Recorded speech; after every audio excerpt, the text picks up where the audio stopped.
ఇటు బీహార్ అసెంబ్లీ ఎన్నికలు, అటు జూబ్లీ హిల్స్ ఉప ఎన్నిక, ఈ రెండింటికి సంబంధించి మరి కాసేపట్లోనే ఎగ్జిట్ పోల్ ఫలితాలు మన ముందుకు రాబోతున్నాయి.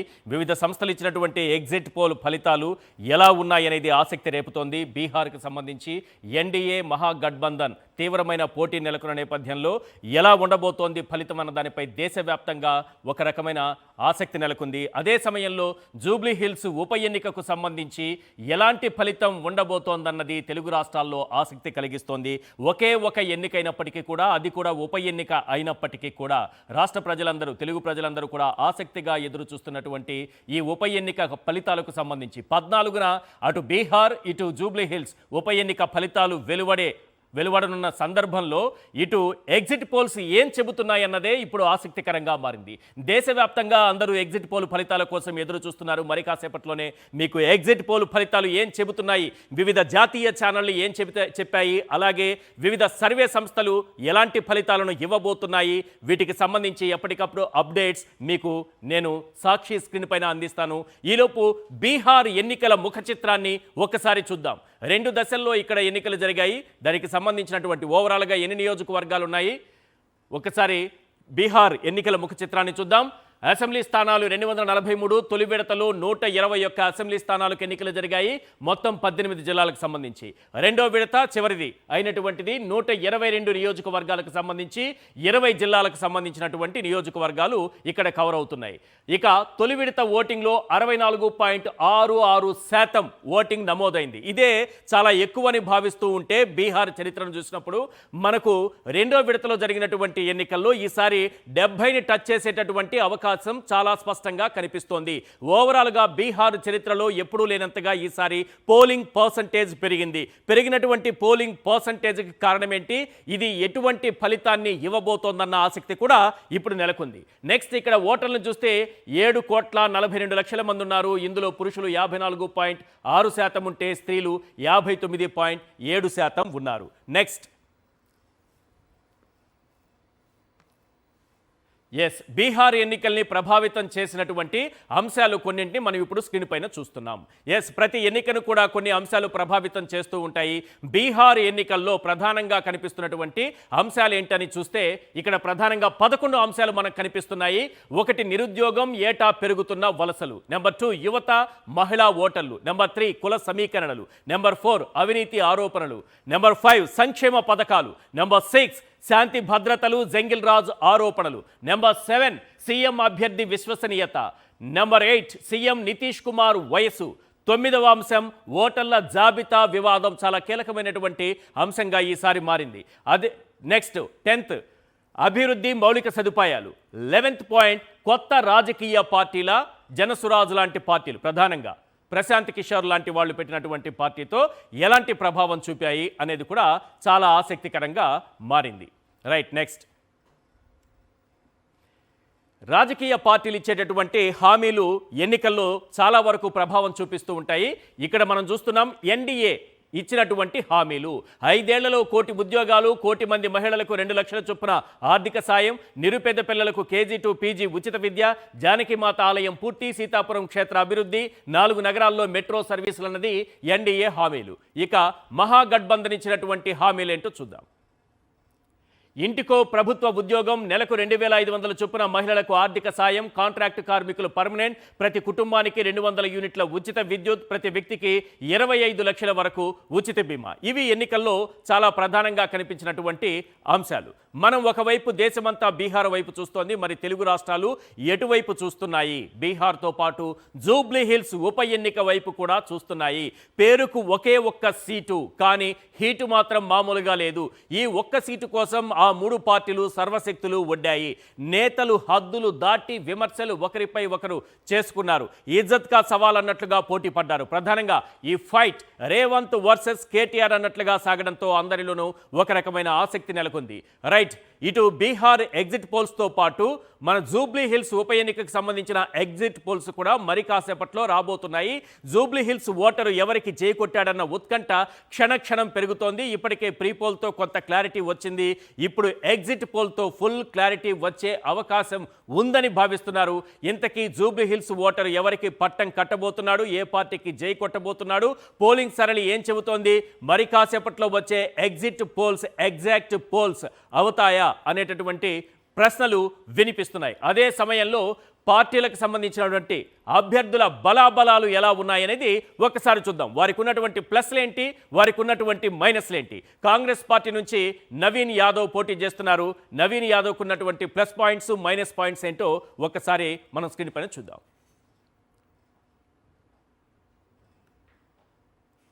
ఎస్, కాంగ్రెస్ పార్టీకి సంబంధించినటువంటి అభ్యర్థి నవీన్ యాదవ్. అతనుకున్నటువంటి అనుకూలతలు ఒక్కసారి చూద్దాం. అధికార పార్టీకి అభ్యర్థి కావడం, ఎస్ ఇది క్లియర్.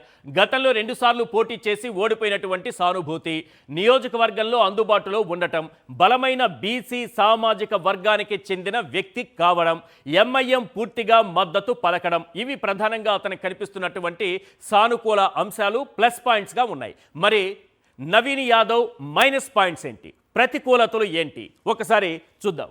హామీల అమలులో అధికార పార్టీపై ఉన్న అసంతృప్తి.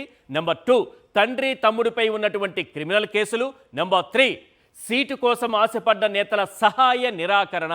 నెంబర్ 4, నియోజకవర్గంలో 2014 నుంచి కాంగ్రెస్ పార్టీకి వరుస ఓటములు. నెంబర్ 5, చివరి నిమిషంలో పార్టీలో చేరిన వారిపైనే ఆశలు పెట్టుకోవడం.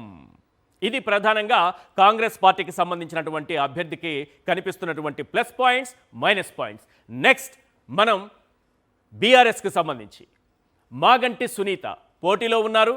ఎస్, మాగంటి సునీతకు ఉన్నటువంటి అనుకూలతలు ఏంటి, ప్రతికూలతలు ఏంటి?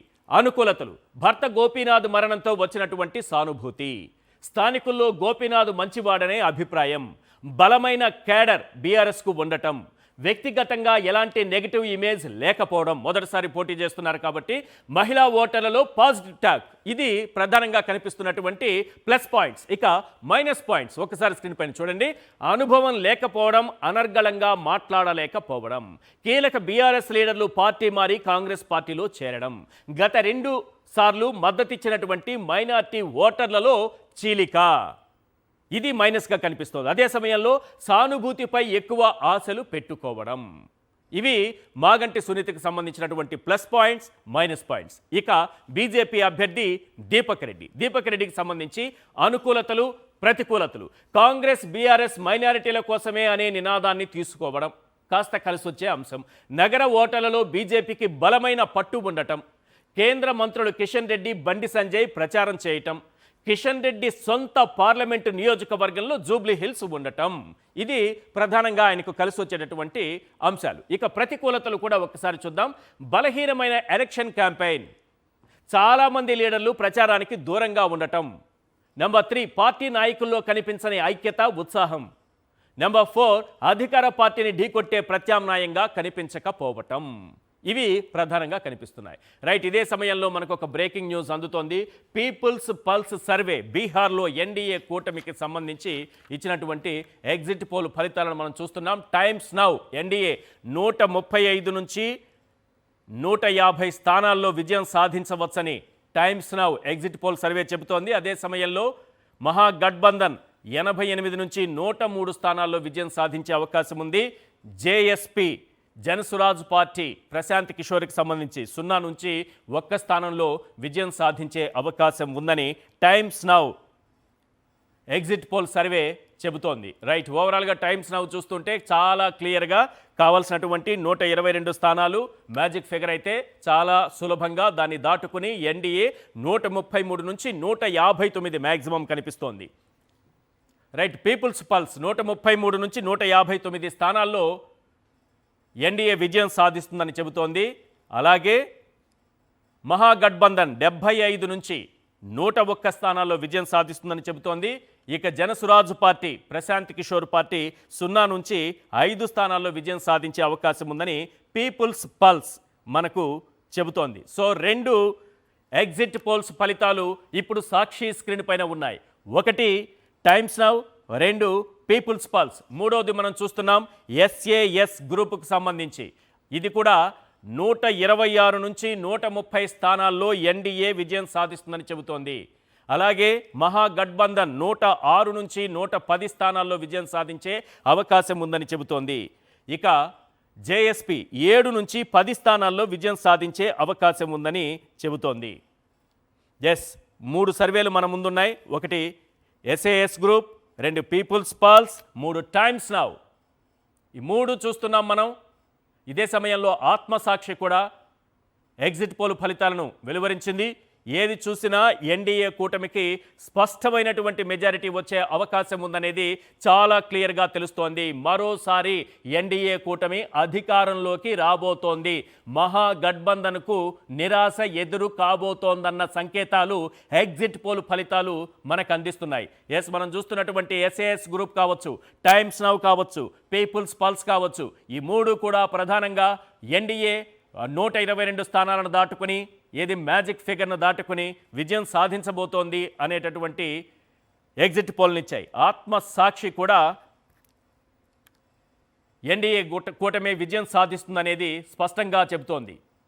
ఎస్, మహాగఠబంధన్పై ఎన్డీఏ కూటమిదే పై చేయి అన్నది ఎగ్జిట్ పోల్స్ మనకు అందిస్తున్నటువంటి సమాచారం. మనతో పాటు జాయిన్ అయ్యారు ఇంద్రనీల్ గారు, అనలిస్ట్. వారు అనేక ఎన్నికలకు సంబంధించి అనుభవం ఉన్నవారు, సెఫాలజిస్ట్గా కూడా మీకు అనుభవం ఉంది. రైట్, ఇప్పుడు మిమ్మల్ని అనలిస్ట్గానే ఇక్కడ కూర్చోబెట్టాం. పర్లేదు. ఏంటి సార్ మీరు చెప్పాల్సిన అంశం ఏంటంటే, అంటే ఇప్పుడు మన చేతిలో ఒక 4 ఉన్నాయి, ఆత్మసాక్షితో కలిపితే 4. ఆత్మసాక్షి కూడా 126 నుంచి 130 స్థానాల్లో ఎన్డీఏ విజయం సాధిస్తుందని చెబుతోంది. సో ఓవరాల్గా 4 సంస్థలు ఇచ్చినటువంటి సర్వే ఫలితాలు చూసినప్పుడు ఏకపక్షంగానే కనిపిస్తోంది. మినిమం మనం చూస్తే తక్కువలో తక్కువ 126 కనిపిస్తోంది ఎస్ఏఎస్ గ్రూప్ ఇచ్చింది. మ్యాక్సిమం మనం చూసినప్పుడు 159 కనిపిస్తోంది పీపుల్స్ పల్స్. ఇది ఎన్డీఏ కూటమి. ఎట్లా అంచనా వేయచ్చు? ఖచ్చితంగా ఎన్డీఏ అధికారంలోకి రాబోతోంది, ఒక స్పష్టమైన మెజారిటీ తెచ్చుకునే అవకాశం ఉందనుకోవచ్చా? మీకున్నటువంటి అనుభవంతో చెప్పండి. అంటే ఎగ్జిట్ పోల్స్ వాళ్ళు ఇచ్చిన ప్రకారం అయితే ఇప్పుడు వచ్చిన 3-4 చూస్తుంటే క్లియర్గా ఉంది. కాకపోతే నాకున్న కొన్ని సందేహాలు ఏంటంటే ఇందులో, నాకే సందేహం ఉండి మిమ్మల్ని అడిగాను, మీకే సందేహం? సందేహం అంటే వాళ్ళు వీటిని కన్సిడర్ చేశారా లేదా అనేది. ఒక ఎస్ఐఆర్ నడిచినప్పుడు దగ్గర దగ్గర 47 లక్షల ఓట్లు తొలగించబడ్డాయి. First thing. తర్వాత ఇప్పుడు మనకి పోలింగ్ పర్సంటేజ్ భారీగా పెరిగింది. గత పార్లమెంట్ ఎన్నికల్లో కేవలం 55% పోలింగ్ మాత్రమే నమోదైంది, 56.19 అలా. సో ఇప్పుడు మనకి ఫస్ట్ ఫేజ్లో ఒక 64%, సెకండ్ ఫేజ్లో 70% యావరేజ్ తీసుకుంటే యావరేజ్గా 67% నమోదవుతుంది. అవును. అయితే ప్రజెంట్ ఎన్రోల్ అయిన ఓట్లు ఏవైతే దగ్గర దగ్గర 7,42,00,000 ఎన్రోల్ అయి ఉన్నారు. ఏది డిలీషన్ అన్ని అయిపోయిన తర్వాత కొత్త ఓటర్స్ 14 లక్షలు యాడ్ చేశారు, అన్ని కలిపి 7,42,00,000 ఓట్లు నమోదై ఉండే. ఇందులో కనుక యావరేజ్గా ఒక 67% పోలింగ్ నమోదైతే 60 లక్షల పైచిలుకు ఓట్లు మొన్న పార్లమెంటుతో కంపేర్ చేస్తే అధికంగా పోలైనాయి. ఎప్పుడైనా కానీ పోలింగ్ పర్సంటేజ్ పెరిగింది అంటే అది ప్రభుత్వ వ్యతిరేకతగానే కౌంట్ చేస్తారు సెఫాలజిస్టులు ఎవరైనా కూడా. అది ఏ ఎలక్షన్ అయినా తీసుకోండి, పోలింగ్ పర్సంటేజ్ పెరిగితే అది ప్రభుత్వ వ్యతిరేకత, పోలింగ్ పర్సంటేజ్ నార్మల్గా ఉంటే అది ప్రభుత్వానికి అనుకూలంగా ఉంటుంది అనేది జనరల్ ప్రొసీజర్ అనమాట.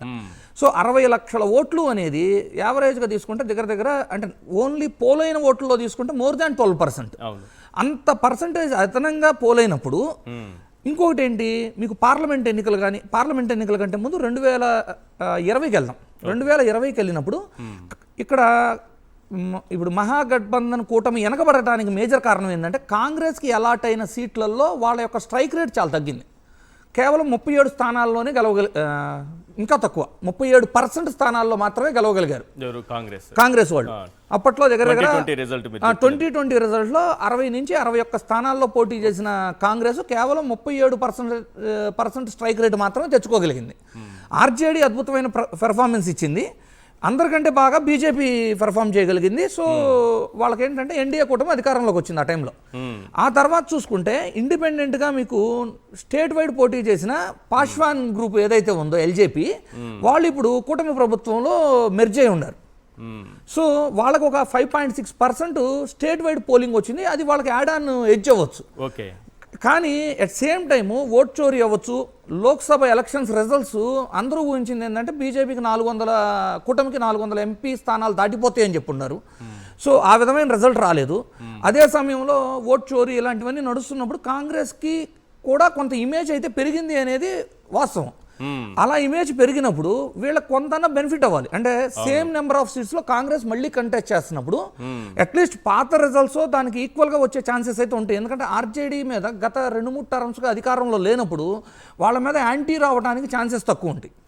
అంటే రూలింగ్లో ఉన్న గవర్నమెంట్ మీద ప్రభుత్వ వ్యతిరేకత ఓటు అనేది కొంత యాడ్ ఆన్ యాంటీ ఇన్కంబెన్సీ ఉండే ఛాన్సెస్ ఉన్నాయి. సో ఇవన్నీ వాళ్ళు పరిగణలోకి తీసుకున్నారా అనేది ఫస్ట్ ఆఫ్ ఆల్ కౌంట్ చేయాలి. రెండోది ఏంటి, ఇప్పుడు ప్రశాంత్ కిషోర్ అనే అతను ఎప్పుడైతే 2 చోట్ల నుంచి పోటీ నుంచి విరమించుకున్నారో అక్కడే అతను డ్రాప్ అయిపోయినట్లు. బట్ స్టేట్ వైడ్ ఎలక్షన్ మనం కానీ కంపేర్ చేసి చూస్తే వాళ్ళు కొన్ని నియోజకవర్గాల్లో జేడీయూకి దెబ్బ వేసే విధంగా, కొన్ని నియోజకవర్గాల్లో మహాగఠబంధన్ కూటమికి అంటే వాళ్ళ అవకాశం ఉన్న తరహాలో ముస్లిం ఓట్లు అధికంగా ఉన్న కాడ ఇద్దరు కూడా ముస్లింకి ఇవ్వకపోతే స్వరాజ్ పార్టీ కూడా ముస్లింలను నుంచోబెట్టింది.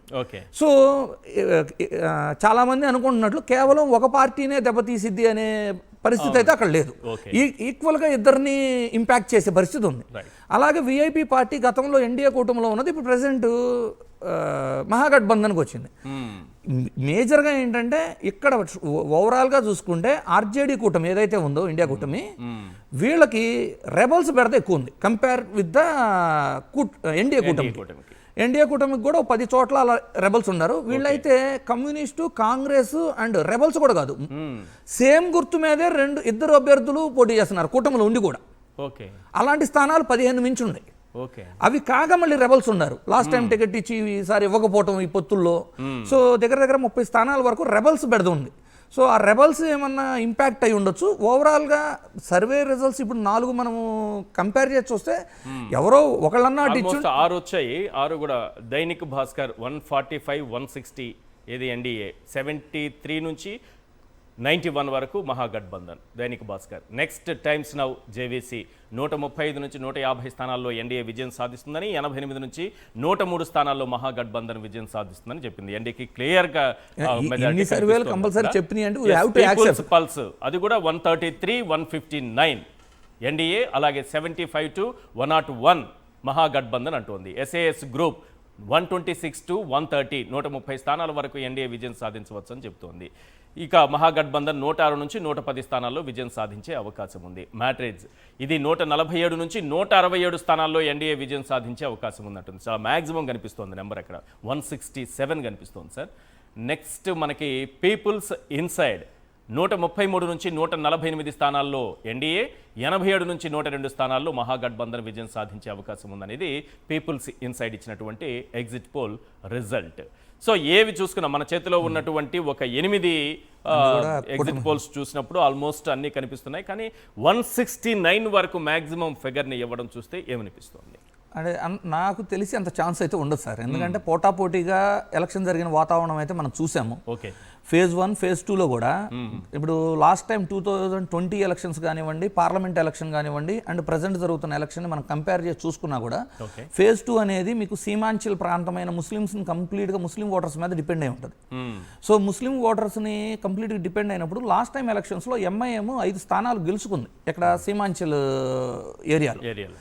కానీ ఈసారి ఆ పరిస్థితి లేదు. ఎందుకంటే గెలిచిన తర్వాత కూడా 4 అభ్యర్థులు డైరెక్ట్గా వెళ్ళి ఆర్జేడీలో జాయిన్ అవటం, కేవలం ఎంఐఎం యొక్క అధ్యక్షుడు మాత్రమే ప్రెసిడెంట్ కంటెస్ట్లో ఉండటం, 100 స్థానాల్లో పోటీ చేసిన తర్వాత కూడా ప్రస్తుత దేశవ్యాప్తంగా ఉన్న పరిస్థితులు, మొన్న లోక్సభ పరిస్థితులు చూసిన తర్వాత most of the Muslim community ఏంటి అంటే కాంగ్రెస్ కూటమికి మద్దతుగా ఉంది అనేది వాస్తవం.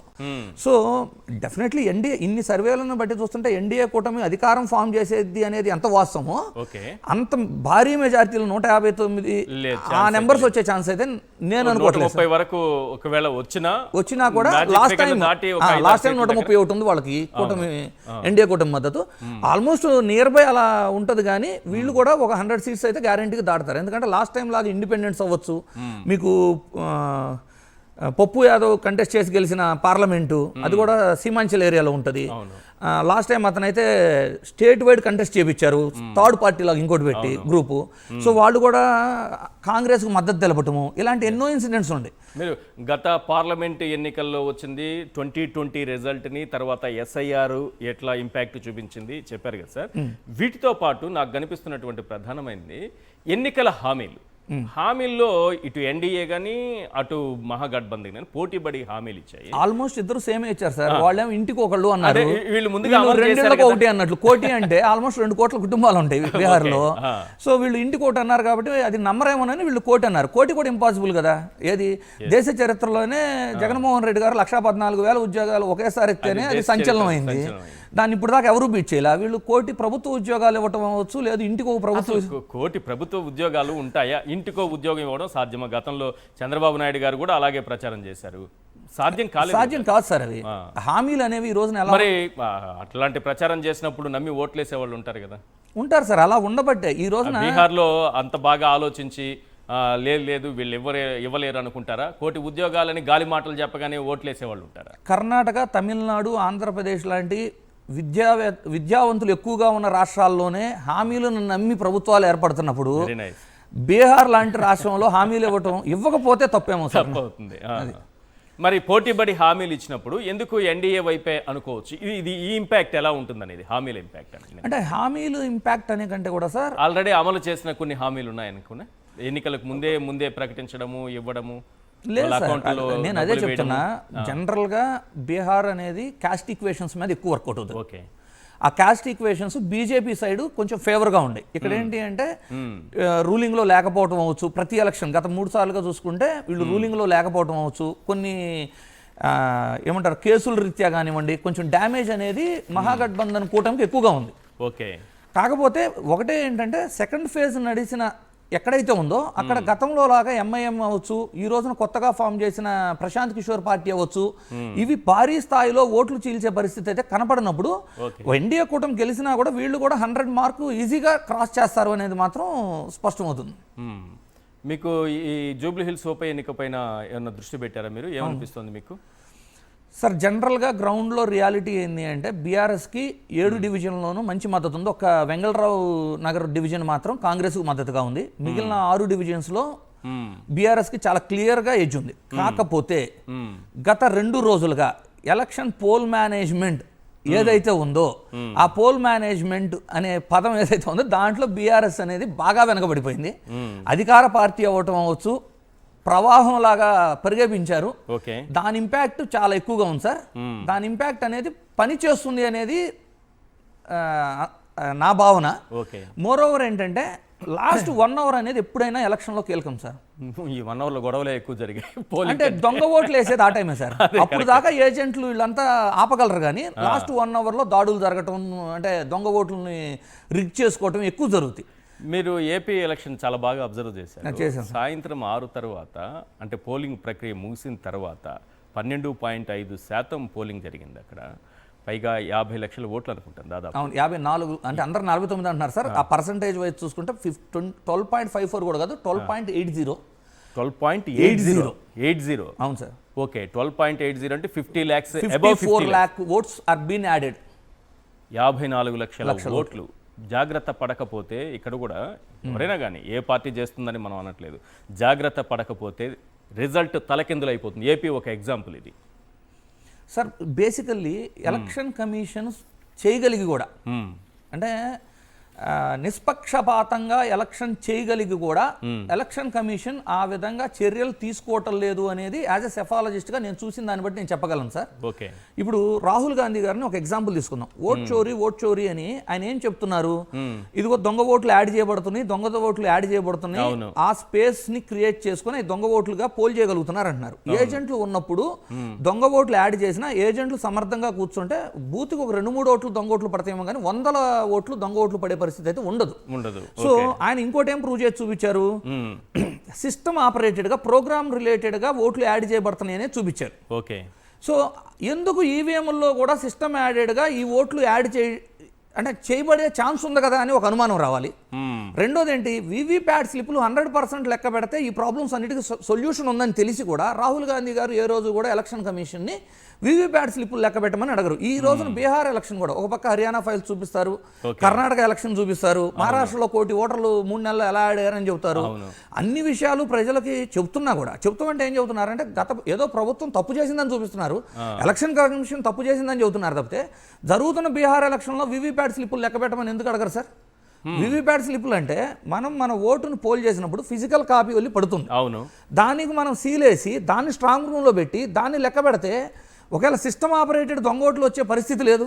ఏజెంట్లు సమర్థంగా కూర్చోగలిగితే ఎన్ని దొంగ ఓట్లు వేసుకున్నా కూడా ఒక నిష్పక్షపాతమైన ఎలక్షన్ చూడగలమని తెలిసి కూడా దాని మీద ఎవరూ పోరాటం చేయట్లేదు సార్. ఇక్కడ కూడా చూడండి, ఇప్పుడు మనకి జూబ్లీ హిల్స్ ఎలక్షన్లో దొంగ ఓట్లు ఆల్రెడీ ఎన్ని దొంగ ఓట్లు డూప్లికేట్ ఓట్లు ఉన్నాయి అనేది బీఆర్ఎస్ వాళ్ళు ఎలక్షన్ కంటే ముందే చూపించారు. బీహార్లోనేమో ఏకంగా 47 లక్షల ఓట్లు తొలగించబడి 47 లక్షల ఓట్లు ఏమని చెబుతున్నారు వాళ్ళు? ఒకటి డూప్లికేట్ అయి ఉండొచ్చు, లేదు డెత్ ఓట్లో అయి ఉండొచ్చు, లేదు మూడోది మైగ్రెంట్స్ అని చెబుతున్నారు. బీహార్ అనేది బతికేదే మైగ్రెంట్స్ మీద. 50% ఆఫ్ ద పాపులేషన్ కుటుంబాలు కంప్లీట్గా వలస జీవితం మీద ఆధారపడి బతికే రాష్ట్రం అది బీహార్. అలాంటి చోట 47 లక్షల మందిలో కొంత అంటే మోస్ట్లీ వాళ్ళు మైగ్రెంట్స్ అని చెబితే వాళ్ళని ఎలాగో మిగిలిన రాష్ట్రాల్లో ఓటు హక్కుని మనం ఎలో చేయము. ఇక్కడేమి ఓటు రాయరు కదా వాళ్ళకి ఎవరు, వాళ్ళు వచ్చి ఇక్కడ పనులు చేసుకునేటప్పుడు వాళ్ళు అక్కడికి వెళ్ళి ఓటు వేసుకునే పరిస్థితి కల్పించకపోతే ఈ రోజున ఒకప్పుడు మీకు ఎలక్షన్ కమిషన్ ఎలా ఉండేది, ఛాలెంజ్ ఓట్ అనేది ఉండేది. ఈ రోజున ఎలా అయిపోయింది, ఎస్ఐఆర్ అని పెడతారు, ఒక ఫేజ్ అనౌన్స్ చేస్తారు, టైం ఇస్తారు, మీరు కానీ మీ పేరు లేకపోతే మీరు యాడ్ చేసుకోవాలి. ప్రొసీజర్ ఫైనల్ లిస్ట్ వచ్చే లోపు కానీ మన ఓటు యాడ్ చేసుకోలేకపోతే మనం బతికుండి మనకు ఓటర్ ఐడి ఉండి మనం పార్లమెంట్ ఎలక్షన్లో ఓటేసి ఉండి కూడా మనం ఎలక్షన్లో ఓటు వేయడానికి లేదు, ఎస్ఐఆర్ ఫైనల్ ఓటింగ్ లిస్ట్ వస్తే. సో ఎలక్షన్ కమిషన్ కనుక ఒక పార్టీకి మద్దతుగా పనిచేయటం స్టార్ట్ చేస్తే ఎలక్షన్ పోలింగ్ జరగకముందే అక్కడ మెజారిటీ వచ్చేసింది కదా. అంటే ఒక పార్టీకి సంబంధించిన ఓట్లు తొలగించి అవి ఆన్ టైం కానీ యాడ్ చేయకపోతే ఇలాంటి పరిస్థితులు ఉన్నప్పుడు వీటి మీద ఎవరు పోరాడట్లేదు. ఇప్పుడు ఆంధ్రప్రదేశ్లో జరిగిన అన్యాయం అనేది అందరికీ తెలుసు, ప్రజలకు కూడా తెలుసు. ఎంత దారుణమైన ఎలక్షన్ జరిగింది, ఇన్ని లక్షల ఓట్లు ఏ విధంగా యాడ్ చేయబడ్డాయి అంటే ప్రొవిజనల్ ఓటుకి ఫైనల్ ఓటింగ్కి 0.2 or 0.3% మాత్రమే దేశవ్యాప్తంగా తేడా వస్తే ఒక ఆంధ్రప్రదేశ్లో 12.54 అనేది అందరూ క్యాలిక్యులేట్ చేసి చెప్పింది. అంత ఓటింగ్ ఎలా తేడా వస్తుంది? ఇంపాసిబుల్ కదా. ఇలాంటి ఎన్నో ఉంటాయి. ఏంటంటే 45 రోజులు ఉంచాల్సిన వీవీప్యాట్ స్లిప్పులు ఉంచలేదు. ఇప్పుడు మీరు అన్నారు కదా రాహుల్ గాంధీ దాన్ని డిమాండ్ చేయొచ్చు కదా అని అన్నారు కదా, కానీ ఏపీలో వీవీప్యాట్ స్లిప్పులు ఇమీడియట్గా కాల్ చేయాలని బూడిద చేయాలని ఎలక్షన్ అధికారులే ఆదేశాలు ఇస్తే ఏం చేయాలి? అదే కదా సార్, ఇప్పుడు ఎలక్షన్ కమిషన్ అనేది ఇప్పుడు మనం వాళ్ళని నిందించే బదులు, నేను వాట్ ఐఎమ్ సెయింగ్, వాళ్ళని నిందించే బదులు ఒక ఎల్ఓపి లీడర్ ఆఫ్ అపోజిషన్ అంటే నువ్వు దేశవ్యాప్తంగా ఉన్న ప్రతిపక్ష పార్టీల మొత్తానికి వాళ్ళకి సపోర్ట్ చేసినా చేయకపోయినా నువ్వే లీడర్వి. నువ్వు ముందు ఎలక్షన్ కమిషన్కి విధి విధానాలు ఇవ్వాలి కదా.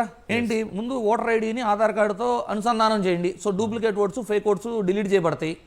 ఎలక్షన్ రోజు వీవీప్యాట్ స్లిప్పులు లెక్క పెట్టండి. ఒకవేళ ఫైనల్ ఓటర్ లిస్ట్లో లేకపోయినా అనుసంధానమైన Aadhaar card voter ID card ఉంటే ప్రిసైడింగ్ ఆఫీసర్ వచ్చి కలిసి ఓటు వేసే హక్కును కల్పించండి. ఈ మూడు చేయగలిగితే నిష్పక్షపాతమైన లీడర్ ఆఫ్ అపోజిషన్గా మనం చూడాల్సిన పని లేదు. ఎందుకంటే ఆ స్థాయి వ్యక్తి అయినప్పుడు ఏ రాష్ట్రంలోనైనా ఇలాంటి అవకతవకలు జరిగినప్పుడు మాట్లాడాలి. అవును, కానీ తనకు ఎక్కడ అన్యాయం జరిగింది, తన పార్టీ ఎక్కడైతే ఓడిపోయిందో వాటి గురించే మాట్లాడే ఆయన లీడర్ ఆఫ్ అపోజిషన్ కాలేరు. ఆంధ్రప్రదేశ్ గురించి ఎందుకు మాట్లాడారు? 12.5% ఓట్లు పెరిగిన చోట ఎందుకు మాట్లాడరు ఆయన? రాహుల్ గాంధీ గారి గురించి నేను ఒక విషయం చెబుతాను సార్.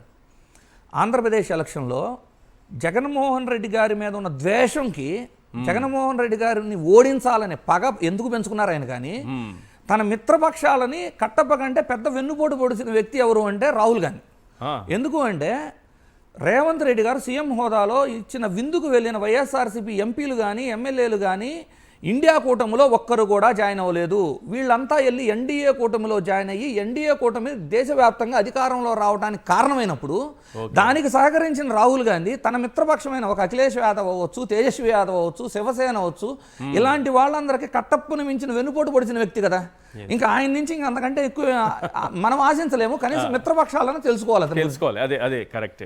రైట్. ఒక్కసారి ఈ బీహార్ ఎన్నికలకు సంబంధించినటువంటి ఎగ్జిట్ పోల్ ఫలితాలను చూస్తే టైమ్స్ నౌ ఎన్డీఏ 135 నుంచి 150 స్థానాల్లో విజయం సాధిస్తుందని అంచనాలు వెలువరించింది.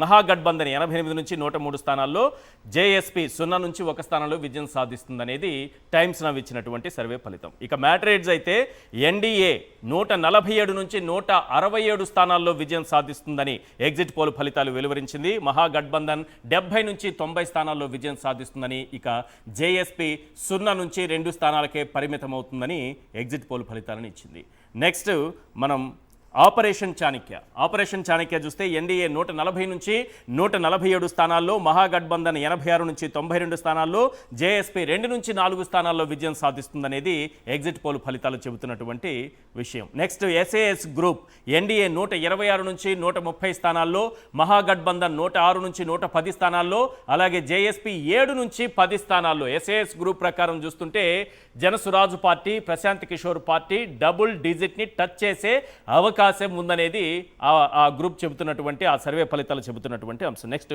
పీపుల్స్ ఇన్సైడ్ ఎన్డీఏ 133 నుంచి 159 స్థానాల్లో ఎన్డీఏ విజయం సాధిస్తుంది.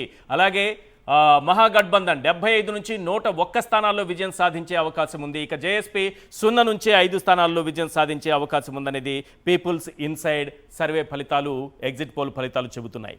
నెక్స్ట్ దైనిక్ భాస్కర్ ఎన్డీఏ 145 నుంచి 160 స్థానాలు, మహాగఠబంధన్ 73 నుంచి 91 స్థానాల్లో, జేఎస్పీ ఖాతా తెరిచే అవకాశమే లేదనేది దైనిక్ భాస్కర్ ఇచ్చినటువంటి సర్వే ఫలితాలను బట్టి మనకు అర్థమవుతుంది. రైట్, బీహార్ ఎన్నికలకు సంబంధించి, అసెంబ్లీ ఎన్నికలకు సంబంధించి ఎగ్జిట్ పోల్స్ ఫలితాలు ఏకపక్షంగానే కనిపిస్తున్నాయి.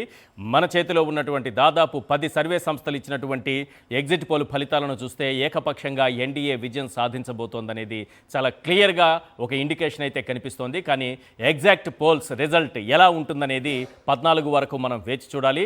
ప్రతి సందర్భంలోనూ మనం పూర్తి స్థాయిలో ఎగ్జిట్ పోల్స్ ఫలితాలపైన డిపెండ్ కాలేము.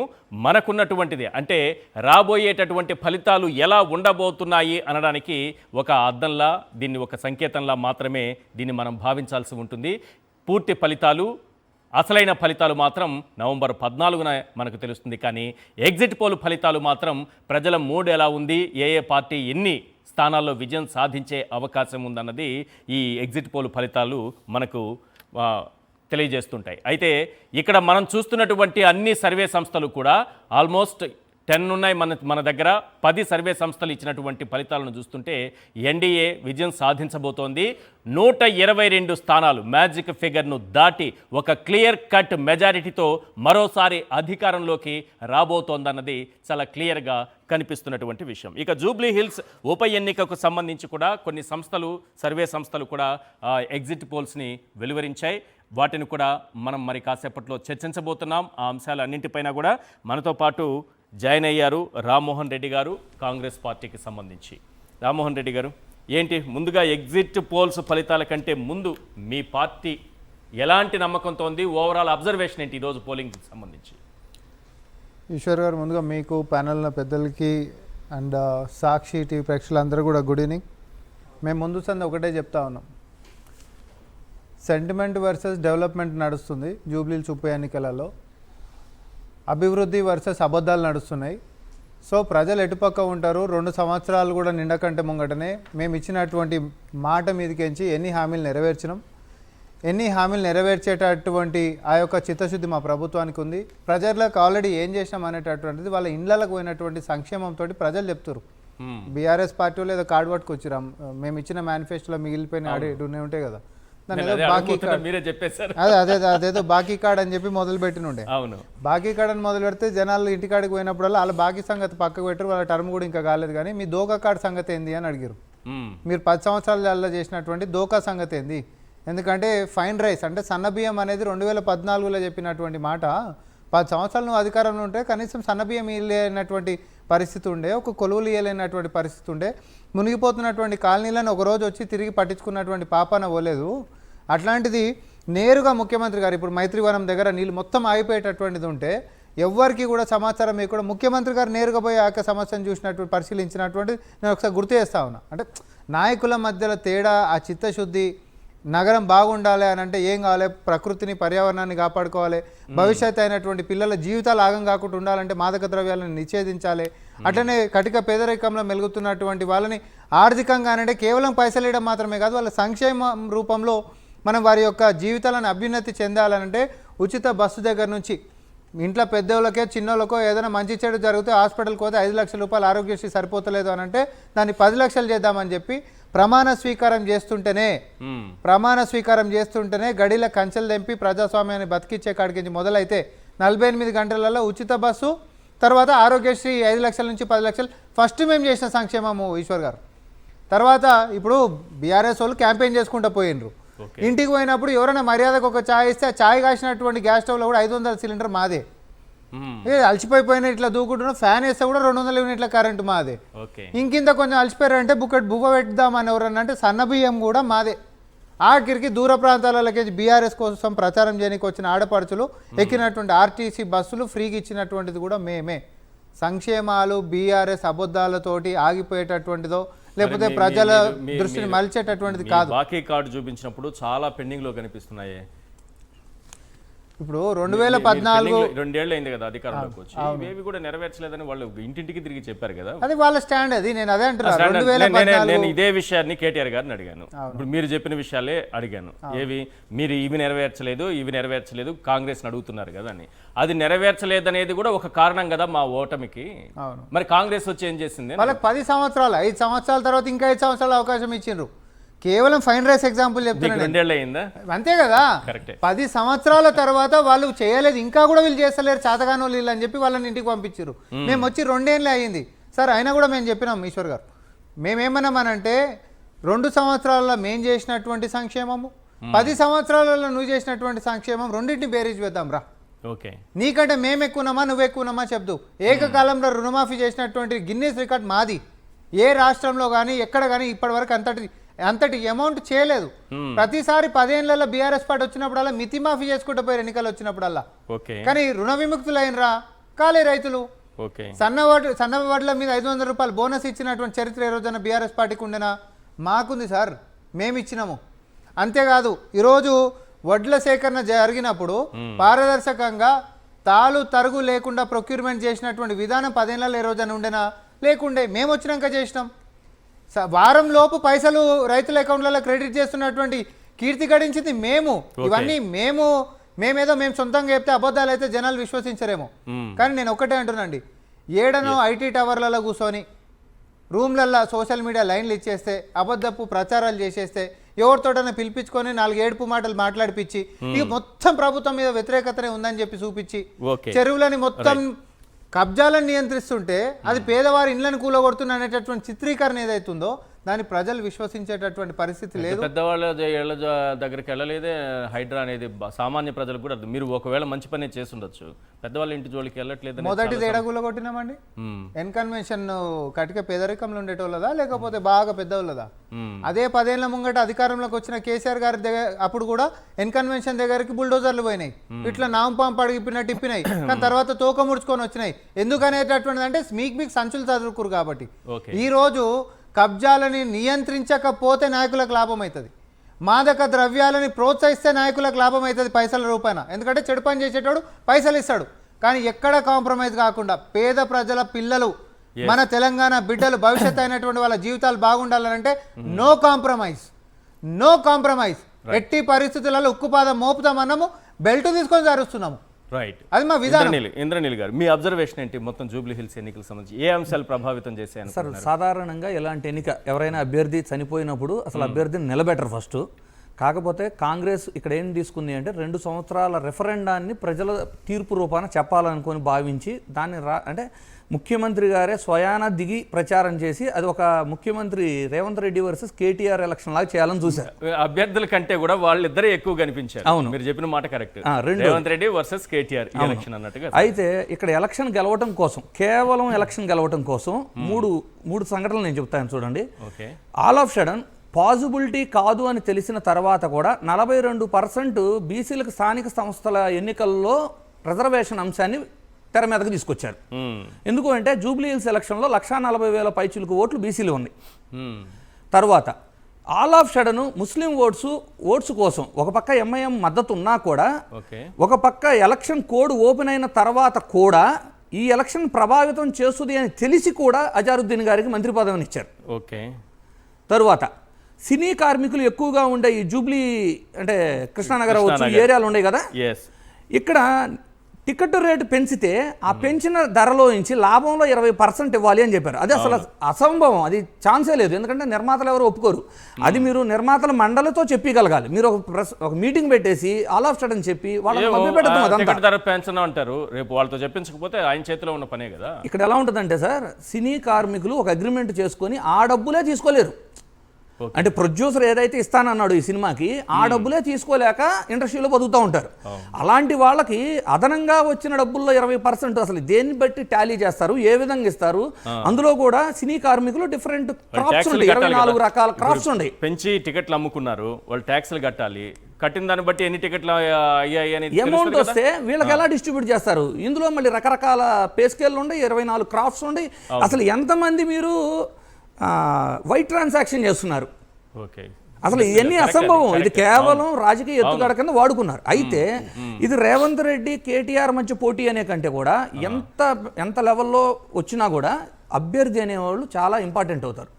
రెండు పార్టీల వాళ్ళు, ఒక పార్టీ వాళ్ళేమో అభ్యర్థి తరపున వాళ్ళ ఫ్యామిలీ మెంబర్ని పెట్టి సానుభూతి వచ్చింది అనుకుంటే, వాళ్ళ family members all of sudden బయటకు వచ్చి తను మొదటి వైఫ్ కాదని కొడుకు వచ్చి మాట్లాడతాం, తల్లి వచ్చి మాట్లాడతాం, వాళ్ళు అనుకున్న సానుభూతి వాళ్ళకి క్యారీ అవ్వాల.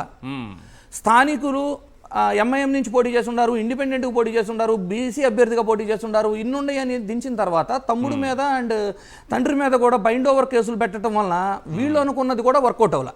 ఈ ఎలక్షన్ పూర్తిగా అంటే మా అబ్జర్వేషన్ చెప్పమంటే ఈ ఎలక్షన్ పూర్తిగా పోటాపోటీగా జరిగిన తర్వాత కూడా ఏదైతే పోల్ మేనేజ్మెంట్ లాస్ట్ రోజు జరిగిద్దో ఆ పోల్ మేనేజ్మెంట్ కాంగ్రెస్ అధికార బలం ఉంది కాబట్టి అద్భుతంగా నిర్వహించగలిగింది. దానివల్ల బయటపడుతున్నారు. ఆ బయటపడటం కూడా నేను మీకు చెప్పాలనుకుంది ఏంటంటే మాక్సిమం 3% మెజారిటీ దాటి రాదు. అంటే 5-6 వేలు 10,000 ఓట్లు కూడా రావు. అంటే ముఖ్యమంత్రి గారు ఇంతమంది మంత్రులు ఒక చిన్న జూబ్లీ హిల్స్ ఎలక్షన్కి వచ్చి ఇంతమంది ట్రై చేసిన తర్వాత 5,000 మెజారిటీ లోపు వస్తే ఇది నైతిక విజయం అంటారా లేదా అనేది వాళ్ళు చెక్ చేసుకోవాలి. మీరే చెప్పండి సార్. రామ్మోహన్ రెడ్డి గారు ఇప్పుడు 3 అంశాలు తీసుకొచ్చారు. 42% ఒకటి, అజారుద్దీన్ అంశం ఒకటి. ఈ కృష్ణానగర్లో ఈ సినీ కార్మికులకు సంబంధించి ఒక కార్యక్రమం జరిగింది. 20% వాళ్ళకి వచ్చిన టికెట్లు పెంపు ధర వచ్చిందంటూ 20% వాళ్ళకి ఇవ్వాలనే అంశాలు. ఎలక్షన్కి ముందు ఇలాంటి అంశాలు తీసుకొచ్చి ఏం చేయాలనుకుంటున్నారు? ఇప్పుడు ఒక్కొక్క మనిషి ఆలోచన తీరు ఒక్కొక్క లెక్క ఉంటుంది సార్. ఇప్పుడు ఒక పేదింట్లో పుట్టినంత మాత్రాన ఒక కొడుకు తండ్రితోటి నాయన నేను పెద్దగా అయినాక పెద్ద ఉన్నతాధికారిని అవుతా, ఒక ఐఏఎస్ని అవుతా, ఒక డాక్టర్ని అవుతా అని అంటే సపోజ్ తండ్రి ఏం కాదు బేటా నువ్వు అవుతావు, ఖచ్చితంగా అవుతావు అని పాజిటివ్గా పిల్లగాడిని రేజ్ చేసేటటువంటి తల్లిదండ్రులు ఉంటారు. కొంతమంది పాపం వారి యొక్క పేదరికమో లేకపోతే ఇంకో సిచ్యువేషన్స్ సర్కమ్స్టాన్సెస్ మనతో ఏడైతారా పిచ్చి పిచ్చి కళలు కనుక నువ్వు అవన్నీ అనుకునేటటువంటి వాళ్ళు కూడా ఉంటారు, లేకపోలేదు. సో ఇంద్రనీల్ గారి యొక్క ఆలోచన రెండో దాని లెక్క ఉంది.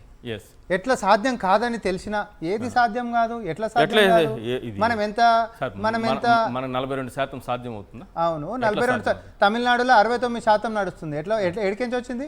షెడ్యూల్ 9 ఎట్లా ఆడైంది? ఇప్పుడు ప్రయత్నాలు ఆ తరువాత తమిళనాడు తరువాత ఎవరికైనా షెడ్యూల్ 9 లో ఎవరికైనా చేర్చారా? పోనీ షెడ్యూల్ 9 లో చేర్చడానికి మీ పార్టీ ఏమైనా కృషి చేసిందా? ఎట్లా కృషి చేయకపోతే ఇక్కడ దాకా అసలు ఎట్లా వచ్చింది? అసెంబ్లీలో ఒకటి మంచి మాట మాట్లాడు. తెలంగాణ రాష్ట్రంలో అధికారంలో ఉంటున్నటువంటి కాంగ్రెస్ పార్టీ అంటే మేము అసెంబ్లీలో అధికారంలో ఉన్నాం, అసెంబ్లీలో మెజారిటీగా ఉన్నాం, ప్రజల మధ్యలో ప్రజల లోపల మేము సర్వేలు చేసినాము, దానికి కావాల్సినటువంటి డేటా మనం తీసుకున్నాము, ఏవేవైతే మనం ఫాలో అవ్వాలని ఫాలో అయినాము, తీర్మానం చేస్తే ఇదే బీజేపీ బీఆర్ఎస్ పార్టీలు కూడా మద్దతు ఇచ్చినాయి. ఇస్తారు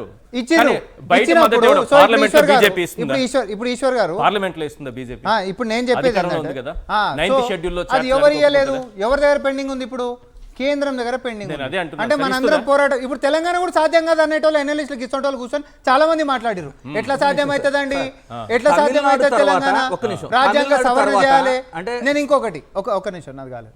ఇప్పుడు ఇంకొక విషయం, సినీ ప్రముఖుల వ్యవహారంలో చాలా కాలంగా పెండింగ్ ఉంటున్నటువంటి సమస్యలో టికెట్ ధరలు గిట్ట పెంచితే దాంట్లో 20% వాళ్ళ యొక్క సంక్షేమానికి పోవాలని చెప్పి ఒక ముఖ్యమంత్రి గారు పాపం సినీ కార్మికులు ఎవరైతే వారి యొక్క ఆలోచన ఉండేనో దానికి మద్దతుగా మేము ముందుకు పోయినాం నిర్ణయానికి. ఓకే, ఇంకొకటి నీకు వస్తున్నటువంటి ఆల్రెడీ ఫిక్స్డ్ ప్రైస్ రూపాయి మీదకెంచే అందులోకించి నువ్వు తీసేసి ఇవ్వమని మేము అనలే.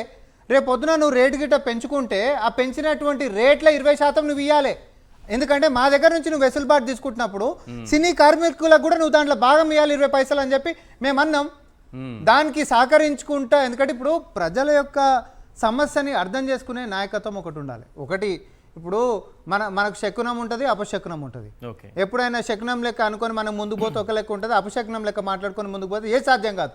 మన బుర్రలోనే అపశకునం ఉంటుంది కాబట్టి మనం ముందుకు పోయి నడవడికనే కాదు. మిగతా వాళ్ళు చేస్తే 5,000 వచ్చినా 10,000 వచ్చినా అది ముఖ్యమంత్రి గారి స్థాయి కాదనంటే మీరు ఒకళ్ళది పుచ్చుకొని మాట్లాడతామంటే మాట్లాడరు, మాకేం ఇబ్బంది లేదు. చాలా మంది ఇప్పుడు ఎప్పుడైనా కాదు కాబట్టి అంటున్నా, ఇవే చాలా సర్వేలు అసలు బీఆర్ఎస్ పార్టీ భారీ మెజారిటీ తోటి గెలిచిపోతుంది. మేము డే 1 నుంచి చెప్పినాం మేము అభివృద్ధి ఎగ్జిట్ పోల్స్ ఉన్నాయి. Aatmasakshi how can you use a language on the date of polling మేము అధికారం ఉన్నాం కాబట్టి మేము వాడుకొని అది బయటపడుతున్నాం అనేటటువంటి లాంగ్వేజ్ ఎట్లా మాట్లాడతారండి? It's an objectionable language, right? So దయచేసి మీరు ఏమన్నా ఉంటే మీ యొక్క అనాలిసిస్ చెప్పండి, అంతే తప్ప ముఖ్యమంత్రి గారి స్థాయి, ముఖ్యమంత్రి గారి అత్యవసరంగా మంత్రి పదవి ఇచ్చారనేది అవును అత్యవసరంగా ఏమి అప్పటికప్పుడు ఎందుకు ఇచ్చారు, ఎలక్షన్ టైంలో కోడ్ ఉన్న టైంలో ఎందుకు ఇచ్చారని ఒక ప్రశ్న ఎవరికైనా వస్తుంది. బీజేపీలా అసలు ఎన్నికల బై ఎలక్షన్ కి నిలబడ్డటువంటిది, బై ఎలక్షన్లో నిలబడితే ఓకే, బై ఎలక్షన్ నిలబడ్డటువంటి అభ్యర్థికే క్యాబినెట్ విస్తరణలో ఇచ్చిర్రు మినిస్ట్రీ. ఈరోజు మేము ఉదాహరణ కూడా మేము చెప్పినాము. మీరు ఎవడైతే సపోజ్ ఇక్కడ మన నవీన్ యాదవ్ మా కాంగ్రెస్ పార్టీ నుంచి ఉన్నారు. నవీన్ యాదవ్నే క్యాబినెట్లకు తీసుకొని బై ఎలక్షన్స్ కొట్లాడినటువంటి దాఖలాలు బీజేపీ ఉన్నాయి. ఈరోజు ఎవరిని విమర్శించేటట్టు రాజ్యాంగబద్ధమే, రాజ్యాంగబద్ధం కానటువంటి అంశాలు మేమేదైనా చేసింది ఉంటే మీరు మాట్లాడారు. నైతికతకు సంబంధించి మరి నైతికత ఎవరిది? నైతికత ఎట్లా నైతికత? తమిళనాడులో ఏదైతే 69% స్థానిక ఎలక్షన్లో ఉందో ఆ తర్వాత గత 5 ఏళ్ల పాలనలో వైఎస్ఆర్సీపీ కూడా ఈ విధమైన ప్రపోజల్ వస్తే సుప్రీంకోర్టు కానివ్వండి, కోర్ట్స్ కానీ వారించి 50% లోపు రిజర్వేషన్ ఉండాలి అని చెప్పిన తర్వాత దాన్ని రిస్ట్రిక్ట్ చేసి 50% లోపుకి బీసీ రిజర్వేషన్ తీసుకొచ్చారు. అంటే కోర్టుల విషయం వచ్చేసరికి తెలంగాణ సార్ కోర్టుల విషయం వచ్చేసరికి ఇప్పుడు పార్లమెంట్ గురించి మాట్లాడతాను నేను. సుప్రీం కోర్టులు, హైకోర్టులు, ఈ కోర్టులు అనేది అది ఏ రాష్ట్రానికైనా సేమ్ రూల్స్ ఉంటాయి. ఆంధ్రప్రదేశ్లో గతంలో జరిగింది, గత 5 ఏళ్లలో వాళ్ళు తగ్గించి ఇవ్వాల్సి వచ్చారు బీసీలకి. అదొకటి. రెండో పాయింట్, రేవంత్ రెడ్డి గారి విషయం వచ్చింది కాబట్టి మళ్ళీ చెప్తున్నాను, అల్లు అర్జున్ గారి ఇన్సిడెంట్ జరిగినప్పుడు ఇకపై ఏ సినిమాకి టికెట్ రేటు పెంచము అని అసెంబ్లీ సాక్షిగా చెప్పి ఆ తర్వాత వచ్చిన ప్రతి సినిమాకి టికెట్ ధరలు పెంచుతున్నారు. చివరికి 2-3 కోట్లతో సినిమా తీసిన లిటిల్ హార్ట్స్ లాంటి సినిమాకి కూడా 350 రూపాయల టికెట్ ధర పెంచుకునే అవకాశాన్ని కల్పించారు. సో అన్నీ కూడా రాజకీయాల కోసమే చేస్తామన్నప్పుడు విమర్శిస్తాం, తప్పకుండా విమర్శిస్తాం. కానీ ఎనలిస్టుల లెక్క కూర్చోకండి, అప్పుడు కూర్చోమని అన్నారు.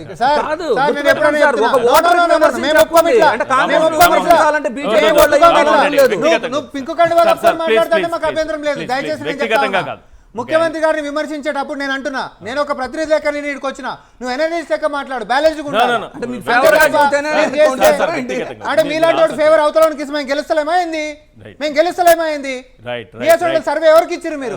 మీరు అబ్జర్వ్ చేశారా? ఇచ్చాం సార్, మీరు గెలుస్తారు. అయినా కూడా మీ విమర్శలు దాటి మేము గెలుస్తా ఉన్నాం. మరి మీ విమర్శలు దాటి మేము గెలుస్తా ఉన్నాము. ఈ రోజు అబ్జర్వేషన్ రైట్. పోరెడ్డి కిషోర్ గారు బీజేపీ నాయకులు, వారు మనతో పాటు జాయిన్ అయ్యారు. రామ్మోహన్ రెడ్డి గారు ఆల్రెడీ ఉన్నారు. వాసుదేవ్ రెడ్డి గారు బీఆర్ఎస్ నాయకులు మనతో పాటు జాయిన్ అయ్యారు. రైట్, ఒకసారి మనం జూబ్లీ హిల్స్ ఉప ఎన్నికకు సంబంధించి ఎగ్జిట్ పోల్స్ ఫలితాలు కొన్ని నేను మీకు చదివి వినిపిస్తాను. Aatmasakshi Congress party 46.5% vote share సాధించబోతోందని, BRS 44.5%, BJP 6.5%, People's Pulse 48% Congress party, అలాగే BRS 41%, BJP 6%, Chanakya Strategies Congress 46%, BRS 43%, BJP 6%.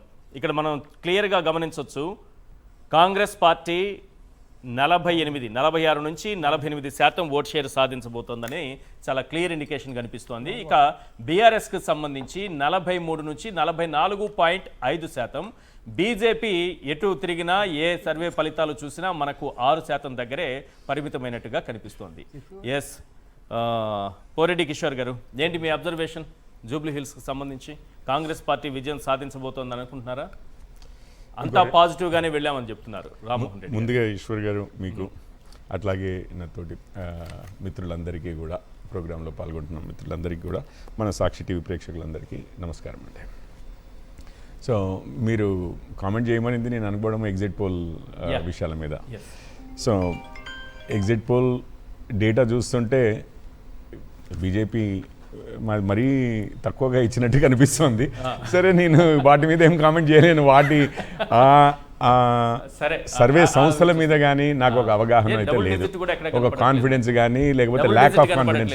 అదే అదే అదే ఇంతకుముందు చూసాను. అంతకుముందు ప్రీ పోల్ సర్వేలో డిఫరెంట్ నెంబర్స్, అంటే రెండు పార్టీల మధ్య అధికార పార్టీ, ప్రతిపక్ష పార్టీ లేదా సిట్టింగ్ స్థానం కలిగినటువంటి బీఆర్ఎస్, ఈ రెండింటి మధ్య తీవ్రమైన పోటీ ఉంది. అసలు పోరులో బీజేపీ లేదా కేవలం ఒక్క విషయం చెప్తాను నిజంగానే. అంటే నేను చెప్పాను ఈ సర్వే రిజల్ట్స్ గురించి నేను పెద్దగా మాట్లాడేది లేదని చెప్పాను. కాకపోతే ఒక్క విషయం చెప్తాను మీకు. ఈ ఫైట్ అయినప్పటి నుంచి కూడా, మొదలైనప్పటి నుంచి, అంటే క్యాంపెయిన్ మొదలైనప్పటి నుంచి కూడా ఇదంతా ఒకే విషయం మీద నడిచిందండి. హీట్ అంతా కూడా ఇటు ఎంఐఎం క్యాండిడేట్ని మీరు తెచ్చుకొని క్యాండిడేట్ని చేసుకున్నా, లేకపోతే ఎంఐఎం అసదుద్దీన్ ఓవైసీ బ్రదర్స్ మేము సపోర్ట్ చేస్తామని చెప్పినా, లేకపోతే దాని తర్వాత అజరుద్దీన్ గారిని మంత్రి పదవి ఇచ్చినా, ఎందుకు ఇవ్వకూడదని అడుగుతున్నారు. ఎందుకు ఇవ్వకూడదు? ఇవ్వకూడదు అనేది ఏం లేదు. ఎందుకు వ్యతిరేకించారు? కాదు, ఇవ్వకూడదని ఏం లేదు, వ్యతిరేకించలేదు. కానీ ఇచ్చిన దాన్ని అర్థం చేపిస్తున్నాం జనాలకు ఎందుకు ఇచ్చారు అనేది. ఎందుకు ఇచ్చారు అంటే ఓట్ బ్యాంక్ పాలిటిక్స్లో భాగంగా ఇచ్చారు అంటున్నాం. వారు కూడా చెప్పారు రాజస్థాన్లో మీరు ఇచ్చారు. అక్కడ దేనికి ఇచ్చారు?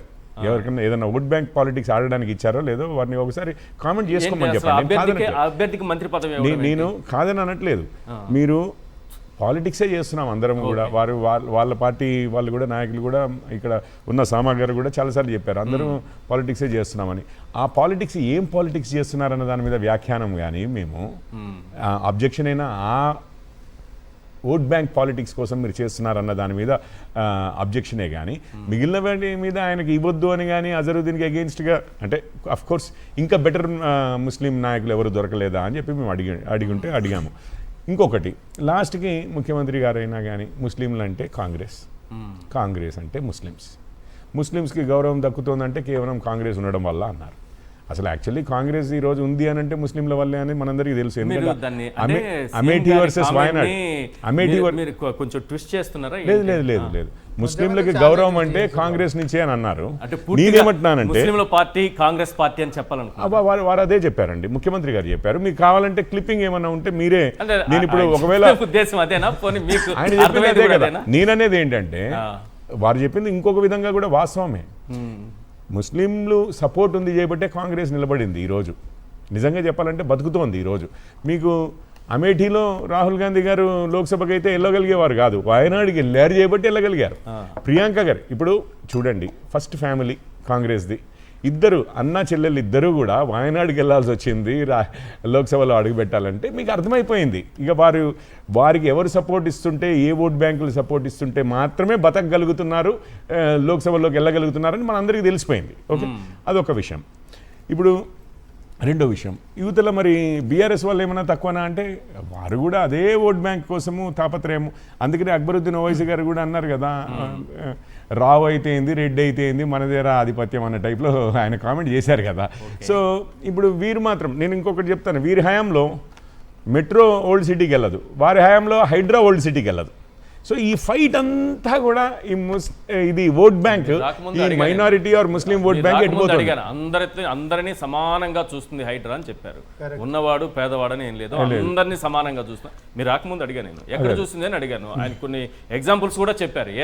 మొదలు పెట్టిందే ఉన్నవాడి దగ్గర నుంచే మొదలు పెట్టాము. సలకం చెరువు, దుర్గం చెరువు, రైట్, ఇవి చెరువులు అయితే చెప్పాను నేను. దాని పక్కన వయలేషన్స్ ఎవరు ఉన్నాయో మీకు తెలుసు, యావత్ తెలంగాణ ప్రజానీకానికి తెలుసు. ఇప్పుడు వారు చెప్పిన దానికి నేను వారితో అయితే నేను ఆర్గ్యుమెంట్ ఏమీ లేదు. వారు చెప్పాలనుకున్నది కాంగ్రెస్ వాదన వారు వినిపిస్తారు. నేను ఫ్యాక్ట్స్తో ముందుకు వస్తున్నాను. ఉన్న నిజాలు ప్రజలకు అర్థమవుతూనే ఉన్నాయి, ప్రజలు ఇది చేస్తూనే ఉన్నారు. మా ఇద్దరిలో ఎవరిని నమ్ముతారో ప్రజలు నమ్ముతారు. సో ఇప్పుడు ఆ సలకం చెరువులో అన్నిటికంటే పెద్ద బిల్డింగ్ అదే కదండి.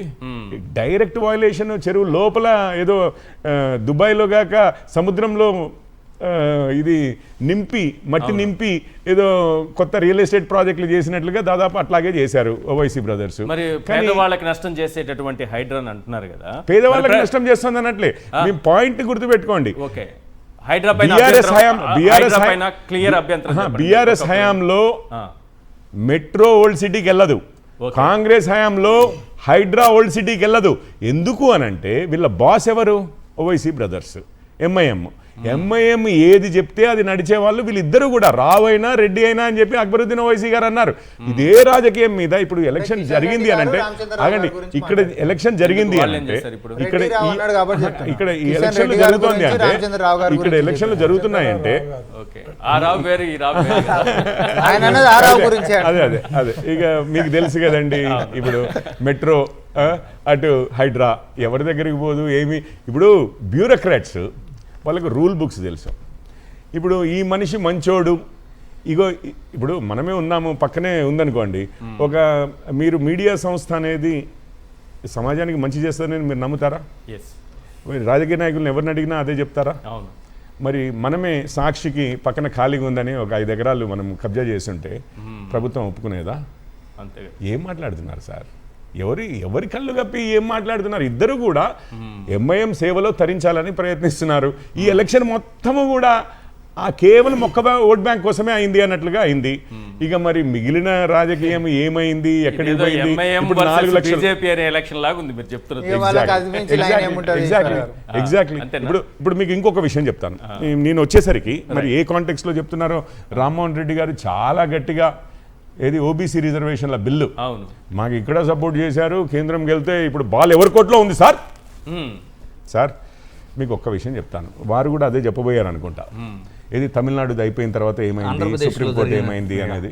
మధ్యప్రదేశ్లో మొన్న ఏమైందండి, బీహార్లో మా ప్రభుత్వమే పెంచితే కాదనింది. అయితే ఒక్క నిమిషం, ఏంటంటే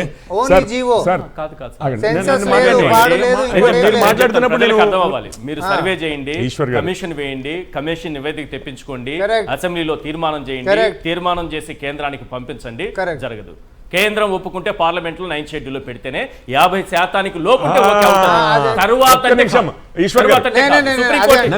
సందర్భాల్లో ఆపేసిన తర్వాత ఎవరు పెడతారు?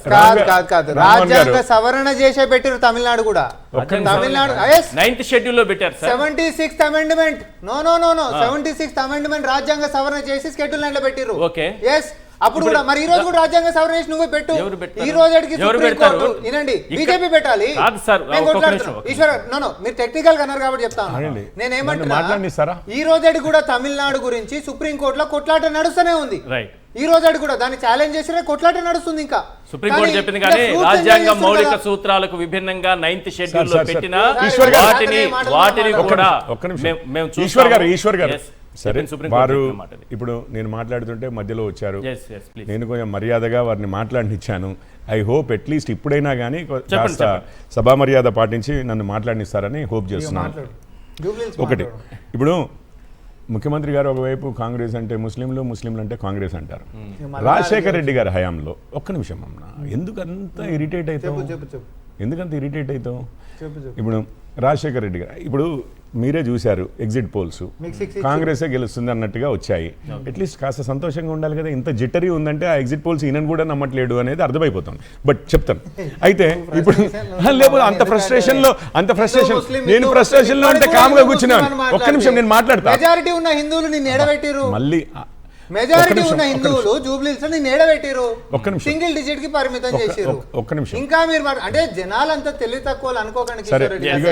ఇక వారిని మాట్లాడినివ్వండి సార్, వారిని మాట్లాడినివ్వండి. ముఖ్యమంత్రి గారు మీట్ ద ప్రెస్ కార్యక్రమంలో ఒక అంశం, ముఖ్యమంత్రి గారు మీట్ ద ప్రెస్ కార్యక్రమంలో చాలా స్పష్టంగా చెప్పిండ్రు, ఒకవేళ బీజేపీ గిట్ట ఓడిపోతే మెజారిటీ కూడా వాళ్ళ దిక్కు లేనట్టే కదా, హిందువులు మాత్రమే మాకు ఓటేస్తుర్రు, హిందువులు మాత్రమే మాది అనేటట్లు లైన్ తీసుకున్న బీజేపీ ఆ మెజారిటీ మాది లైన్ సబ్కా సాత్ సబ్కా వికాస్ అయ్యా, మా లైన్ సబ్కా సాత్ సబ్కా వికాస్. We are not for communal politics like you guys. మీరు ఒకే రిలీజియన్ కోసం, ఒకే మతం కోసము కాదు మేము. అయితే ఇప్పుడు మీరు చూడండి, కాంగ్రెస్ ముఖ్యమంత్రి గారే ముస్లింలు కాంగ్రెస్ ఇక పర్యాయ పదాలు అన్న టైప్లో చెప్పారు. ముస్లింలు అంటే కాంగ్రెస్ అంటే ముస్లిం. మరి రాజశేఖర రెడ్డి గారు రిజర్వేషన్లు తీసుకొచ్చారు. ఆగండి, రిజర్వేషన్లు తీసుకొచ్చారు, ముస్లింలకు గౌరవం అందించాలని చెప్పి రిజర్వేషన్లు తీసుకొచ్చారు. అవును. హైకోర్టు ఏం చేసింది, సుప్రీంకోర్టు ఏం చేసింది, కొట్టేసినాయి. 4% కంటిన్యూ అవుతుంది కదా. మళ్ళీ బీసీ దాంట్లో వేశారు 4% కంటిన్యూ అవుతుంది. ముందు ఎంత ఇచ్చారు, అంతకంటే ఎక్కువ ఇచ్చారు. 50% ఒక్కటి తగ్గించాను కాదు, ఒకవేళ ముందు 50 ఇచ్చుంటే ఆగండి ముందు 50 ఇచ్చుంటే 46 తగ్గించాల్సి వచ్చేది. 50% మొత్తం కలిపి రిజర్వేషన్లు 50% దాటకుండా. సో ఇప్పుడు మరి కాంగ్రెస్ అంటే ముస్లింలు అంటే కాంగ్రెస్లు, అక్కడ ప్రధానమంత్రి సోనియమ్మ, ఇక్కడ రాజశేఖర్ రెడ్డి ముఖ్యమంత్రి. వీళ్ళిద్దరూ ఉండంగా కూడా మరి ఎందుకు 9th షెడ్యూల్లో పెట్టలేదు సార్? ఇక ఎవరి కోసం పెడతారు? వీళ్ళు బీసీలకు పెడతారా? ముస్లింలకే పెట్టినప్పుడు 9th షెడ్యూల్లో పెట్టినప్పుడు వీళ్ళు బీసీలకు పెడతారు. 5% కోసం అమెండ్ చేసి ఉండొచ్చు కదా. 5% కోసం అమెండ్ చేసి ఉండొచ్చు కదా. ఎందుకు తగ్గించుకున్నారు? 5% కోసము సోనియమ్మ, రాజశేఖర రెడ్డి గారు ప్రధానమంత్రి ముఖ్యమంత్రిగా ఉన్నప్పుడు డిఫాక్టో మరి 5% నుంచి 4% ఎందుకు తగ్గించుకున్నారు? 51%కి 9th షెడ్యూల్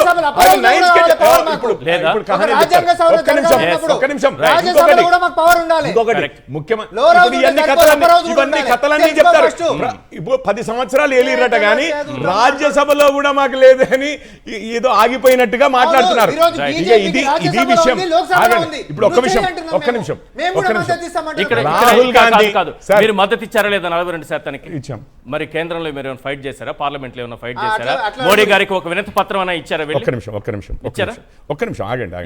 మీరు ఆగండి. Easy question. పోనీ ఒక్క నిమిషం. నేను చెప్పేది ఏంటంటే సార్, మేము మోడీ గారితో మాట్లాడుకుంటే ఒక వినతి పత్రం ఇచ్చి మాట్లాడుకుంటామా?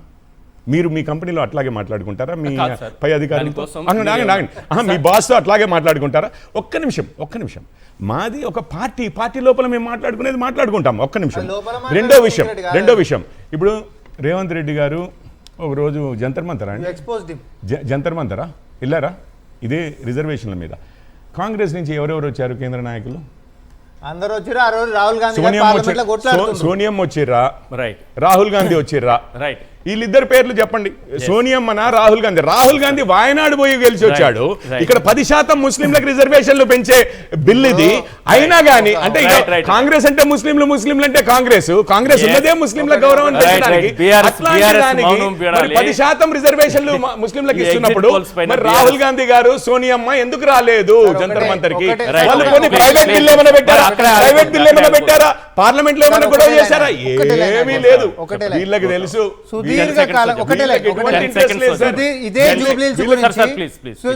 ఇదే జూబ్లీల్స్ గురించి దీర్ఘకాలం ఎంపీ లెక్క పనిచేసినటువంటి కిషన్ రెడ్డి గారు, 15 సంవత్సరాల నుంచి ఎమ్మెల్యే లెక్క ఉంటున్నటువంటి మాగంటి గోపీనాథ్ గారు ఈ యొక్క అభివృద్ధి ఎంత జరిగిందో మనం ఆడ చూసినాం.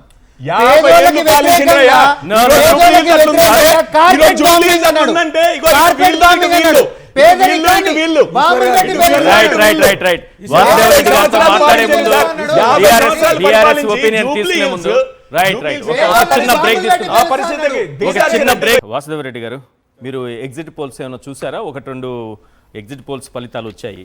ఏమనిపిస్తుందా? వాటికి మీ ఆలోచనలకు ఏమన్నా భిన్నంగా ఉన్నాయా? ఒకదానికొకటి పొంతం లేకుండా.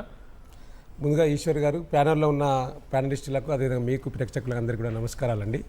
నేను ఎగ్జిట్ పోల్ చూడలేదండి. ఇప్పటిదాకా కాంగ్రెస్ పార్టీ అభ్యర్థి వారి తండ్రి శ్రీశైలం యాదవ్ రౌడీ షీటర్ గారు మాపై దాడి చేస్తే ఇప్పుడు కొంతమంది పోలీస్ స్టేషన్కి వెళ్ళిపోయినాం.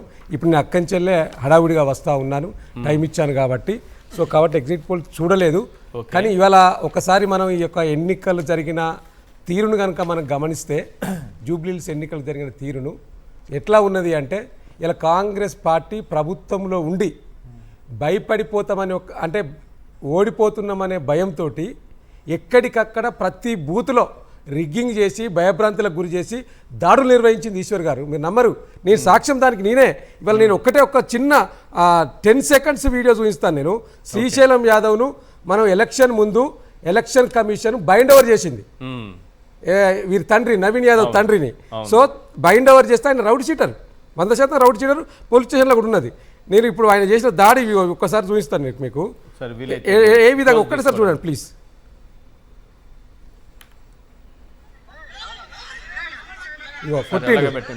మా అభ్యర్థులను దగ్గరగా పెట్టుకోండి కొట్టి- మైక్ దగ్గర. శ్రీశైలం యాదవ్ ఏ విధంగా కొడుతుండో చూడండి. మళ్ళొక్కసారి చూపిస్తాం, మా రామ్మోహన్ గారు చూడాలి. కొట్టేది జూమ్ చేయరా కొంచెం, ఎవరిని కొట్టిందో ఒకసారి జూమ్ చేయండి. మా పార్టీ కార్యకర్తని, కాదు కాదు, కొట్టేది జూమ్ చేయండి. మా పార్టీ చెప్పేసి కార్యకర్త చూపిస్తే అయిపోతుంది వీళ్ళకి. ఎస్ ఎస్ అసలే మీకు కొట్టేది జూమ్ చేయాలి కదా. అయితే ఇంకొక కొట్టేది నేను ఒక్కటి సామ గారు ఒక్క నిమిషం. ఉండండి పాపం, నేను- దెబ్బతిన్నారంటే నేను- వాళ్ళు ఇది- మాట్లాడినివ్వండి. నేను- గాయపడ్డ వాళ్ళకి అవకాశం ఇవ్వండి. ఇగో నేను ఒక్కసారి పాజ్ చేసి చూపించండి. బీజేపీ హెల్ప్ చేసింది. అయినా ఏం చేస్తారు చెప్పండి కాంగ్రెస్ వాళ్ళు, అయితే కొట్టినాము అయిపోయిందట అంటారు లాస్ట్కి. అంటే నేనేమంటున్నా అడిగి మళ్ళొక్కసారి చూపిస్తాను, ఎందుకంటే ఏముంది, అధికారంలో మా మిత్రుడు ఉన్నారు. నమ్మడు. Yes. మా మిత్రుడు నమ్మడు. నేను జస్ట్ 10 సెకండ్స్ ఉన్నాయి. ఓకే. కాదు ఓకే, గొడవ జరుగుతుంది. ఎస్. శ్రీశైలం యాదవ్ కొట్టిండండి. ఏది మీకు కొట్టింది వీడియో ఏడ పంపిస్తే కనిపిస్తలేదు. ప్లే చేయండి. వీడియో పంపిస్తే ప్లే చేయండి. అంటే నేను ఏమంటున్నాను సరే సరే. అంటే ఏ విధంగా భయభ్రాంతులకు గురి చేసిండ్రు.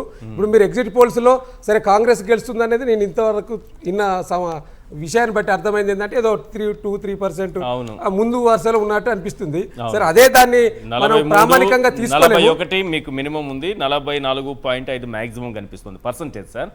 కాంగ్రెస్ పార్టీకి 46 మినిమం, మ్యాక్సిమం 48% ఉంది సార్. అదే నేనేమంటున్నా అంటే దాన్నే ప్రామాణిక తీసుకోలేము మనకి, ఎందుకంటే 14వ తారీఖు నాడు కౌంటింగ్ ఉంది కాబట్టి తేలిపోతుంది. Yes, కానీ నేనేమంటున్నానంటే ఈ యొక్క ఎలక్షన్ లెక్క చేయలేదు ఈశ్వర్ గారు. ఇది మొత్తం కూడా కాంగ్రెస్ ముఖ్యమంత్రి, ఈ యొక్క ప్రభుత్వ ముఖ్యమంత్రి మొత్తం 14 మంది మంత్రులను ఆడబెట్టి భయభ్రాంతుల గురించి ఇవాళ ఎలక్షన్ నడుస్తూ ఉంటే కూడా ఒక డిప్యూటీ సీఎం కూడా మొత్తం డివిజన్లలో బూత్లలో ఎట్లా తిరుగుతాడండి ఒక మంత్రిగా ఉండి. మా అభ్యర్థి కూడా ప్రెస్ మీట్ పెట్టి ఖండించింది. ఒక అభ్యర్థిగా ఇవాళ ప్రెస్ మీట్ మీద మాట్లాడింది. ఎక్కడికక్కడ విచ్చలవిడిగా ఇష్టం వచ్చినట్టు డబ్బులు వంచిండ్రండి. ఒక్కొక్క ఓటుకు 6,000 నుంచి 10,000 రూపాయలు ఇచ్చారు. వీరు స్వయంగా 6,000 నుంచి 10,000 రూపాయలు ఇచ్చిండ్రు. ఎందుకు అంటే ఈశ్వర్ గారు ఈ ఎన్నిక ఓడిపోతే ముఖ్యమంత్రి సీటు కదలిక తప్పదు, ముఖ్యమంత్రి సీటు పోతది. డెఫినెట్ గా ఈ యొక్క ఉప ఎన్నికతోటి రేవంత్ రెడ్డి సీటుకు గండ ఉన్నది. కాబట్టే ఇది ఒక నవీన్ యాదవ్ ఎన్నికగా చూడకుండా ఈ ఒక్క సీటు పోతే సీఎం గారి సీటే పోతుందని అంత టార్గెట్ ఎవరు పెట్టారు? వాళ్ళ కాంగ్రెస్ నాయకులే వాళ్ళ దాంట్లో ఎమ్మెల్యే. ఇప్పుడు వాళ్ళు ఎందుకు వచ్చి పనిచేస్తారు? ఏ ఎమ్మెల్యే వాళ్ళ కంట్రోల్ ఉన్నాడు? వాళ్ళు ఎందుకు వచ్చి పనిచేస్తారు? ఏ ఎమ్మెల్యే వాళ్ళ కంట్రోల్ ఉన్నాడు? వాళ్ళ ఎమ్మెల్యే చెప్తున్నారు కదా మాకు ₹1 ఎత్తలేదు నియోజకవర్గంలో అభివృద్ధి చేయడానికి, ఓన్లీ పెళ్లిళ్లకు పెరటలకు తిరుగుతున్నామని వాళ్ళ ఎమ్మెల్యే ఎల్ఎం శ్రీనివాసరెడ్డి గారు చెప్పింది కదా. ఒక్క ఎమ్మెల్యే కాదు, అందరి ఎమ్మెల్యేల అంతరంగికం అదే ఉంది. సో కాబట్టి ఈ ఎన్నిక ఓడిపోతే ఈయనకు వ్యతిరేకంగా వర్గాలు ఏవైతున్నాయో ఢిల్లీలో కూర్చొని ఈ యొక్క ముఖ్యమంత్రి ఉండడం వల్ల రాను రాను మన ప్రతిష్ట దిగజారిపోతుంది తెలంగాణ రాష్ట్రంలో. కాబట్టి ముఖ్యమంత్రి సీటు మార్చాలనే ఒక ఒత్తిడి తీసుకొస్తారు, నా పని కథమైపోతుందని చెప్పి ప్రెస్టేజ్కి తీసుకొని దాదాపుగా 400 కోట్లు ఒక జూబ్లీహిల్స్ నియోజకవర్గంలో ఖర్చు పెట్టిండ్రండి. 400 కోట్లు. ఇలా మేము అనేక సందర్భాలలో మా పార్టీ నాయకత్వం 6,000, 10,000, 400 కోట్లు ఏంటిది? ఏంటండి 4 లక్షల ఓట్లకు అసలు ఓటును చూడకుండానే ఎక్కడికక్కడ తిరిగిన ఈశ్వర్ గారు తిరిగిన వ్యక్తిగా చెప్తున్నాడు. నేనేదో ఫేక్ చెప్తలేను. నేను ఇంకొకటి ఇలా యూసుఫ్గూడలోని ఇంతకుముందు అక్కడికి పోయినా యూసుఫ్గూడలోని అమరావతి స్కూల్లోని పోలింగ్ స్టేషన్లో 7 బూతులు ఉన్నాయి. 235 నుంచి 241 వరకు. అందులో 241 బూతులో అడ్డంగా దొరకబెట్టిన ఏది దొంగ ఓటు వేస్తా అంటే మేము అంతకుముందు ఒకసారి ఆరోపణ చేసినాం. దాదాపుగా 20,000 ఓట్లు దొంగ ఓట్లు నమోదు చేసిండ్రు, ఓటు చోరు జరిగింది అని చెప్పి మేము ఆరోపణ చేసినాం. ఆ ఆరోపణ నేడు నిజమైంది ఈశ్వర్ గారు. ఎందుకు చెప్తున్నానంటే ఇక ఒక్కొక్కటి నేను మీకు చూపిస్తాను. నేను ఈ అట్టిగా ఫేక్ చెప్తలేను ఈశ్వర్ గారు. మీరు నేను ఇది మా మిత్రుడు కూడా దీన్ని గమనించాలి. ఏదో ఆలోచిస్తాడు కావచ్చు కానీ ఇగో ఇది నేను ఇవ దొంగ ఓటు వేసింది. ఇవాళ లొల్లైంది.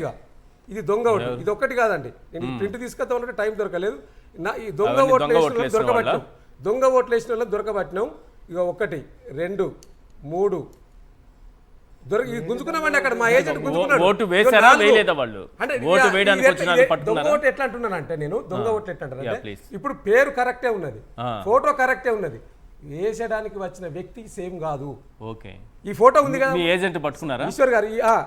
పోలింగ్ బూత్ లో మీ ఏజెంట్ యూసుఫ్గూడలోని అమరావతి స్కూల్లో, ఒక్క అమరావతి స్కూల్లో కాదు, చాలా పోలింగ్ బూత్లలో గవర్నమెంట్ హై స్కూల్లో పోలింగ్ బూత్ ఉంది యూసుఫ్గూడ డివిజన్ లో. అంటే అండి ఈశ్వర్ గారు అక్కడ మైమూద్ ఫంక్షన్ హాల్ అని ఉన్నదండి. మైమూద్ ఫంక్షన్ హాల్ లో 1000 మందిని పెట్టింది దొంగోట్లు వేయడానికి. 4 గంటల నుంచి 6 గంటల వరకు దొంగోట్లు వేయడానికి వీరు ప్రయత్నం చేస్తున్నారని మాకు తెలియంగానే మేమంతా కూడా మా నాయకుల మీద, మా అక్కడ ఉన్న ఏజెంట్ల మీద దాడి జరుగుతుందని చెప్పి మేము అక్కడికి వేరే వాళ్ళకు మద్దతుగా పోతే మమ్మల్ని పోలీసులు తరిమిండ్రు. ప్లస్ మీరు ఒక్కసారి పోలీసు వ్యవస్థ రండి, ఆ యొక్క మైమూది ఫంక్షన్ హాల్, సవేర ఫంక్షన్ హాల్లో దొంగ ఓట్లను చేయడానికి రెడీ. దొంగ ఓట్లు తిన్నా కాంగ్రెస్ పార్టీకి ఇంత పర్సెంటేజ్ డెఫినెట్లీ ఇప్పుడు నేనేమంటున్నానంటే దొంగ ఓట్లతోటి గెలవడానికి ప్రయత్నం చేసింది, ఇప్పుడు అనేక డబ్బులతోటి ఓట్లను కొనడానికి ప్రయత్నం చేసింది. ఎక్కడికక్కడ మనం నిన్న మొన్న సోషల్ మీడియాలో కూడా వచ్చింది కదా. సో కాబట్టి ఇప్పుడు వారు గెలుస్తారని అయితే నేను చెప్పలేను, ఎందుకంటే ఇది ఎగ్జిట్ కాన్ఫిడెంట్ గా ఉన్నారు కదా. డెఫినెట్ గా మేము గెలుస్తామని కాన్ఫిడెంట్ ఉన్నది. మా అభ్యర్థి 5,000 నుంచి 6,000 మెజార్టీతో గెలవబోతున్నది మాగంటి సునీత గారు. గతంలో మీరు వీళ్ళు ఏం చేసినని ఓటేయాలండి, ఏం చేసింది లేకనే, చెప్పింది చెప్పుకోవడానికి లేకనే ఓట్లను డబ్బులతో కొన్నారు, భయభ్రాంతులకు గురి చేసి. ప్లీజ్ రెడ్డి ఒకటే అండి, వాసుదేవ్ రెడ్డి అన్న నియోజకవర్గం ఏది? వాసుదేవ్ రెడ్డి అన్నకు ఓటేడు ఉంది, ఇవన్నీ లైవ్ లో ఉన్నాడు అని అంటుండు. ఆడేం పని మీకు? అవుట్ సైడర్స్ ఓడిడా, నువ్వు ఒక అవుట్ సైడర్, లైవ్ విట్నెస్ టీవీలో ఛానల్ ఇప్పుడు కూర్చొని చెప్తున్నావు. నువ్వు ఒక అవుట్ సైడర్స్ కి బూత్ లో కాడ ఏం పని మీకు? వచ్చి లోకల్ అడ్డుకోకపోతే మీకేమన్నా ఆర్థిక అది ఇస్తారా?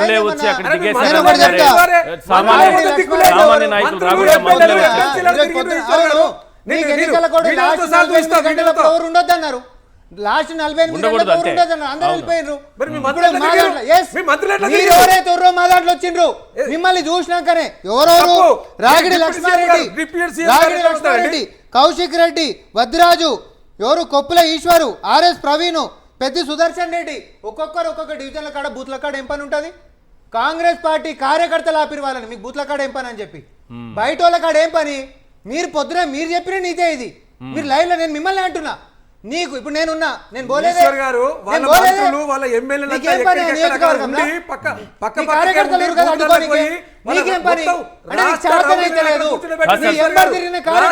ఎమ్మెల్యేలు మంత్రుల స్థాయి వ్యక్తులు ఉన్నప్పుడు ఎలా ఉంటారు వాళ్ళైనా?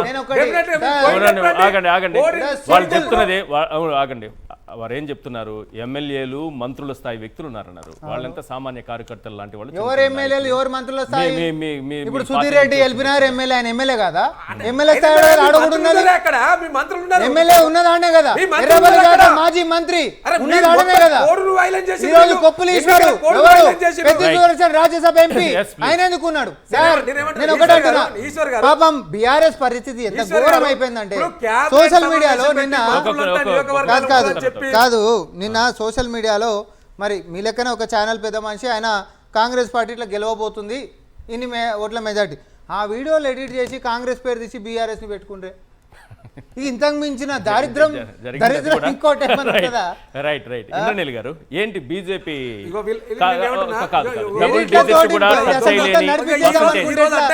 పైసలు ఇవ్వాలి? నేను ఇంకోటి చెప్తున్నా, రౌడీజం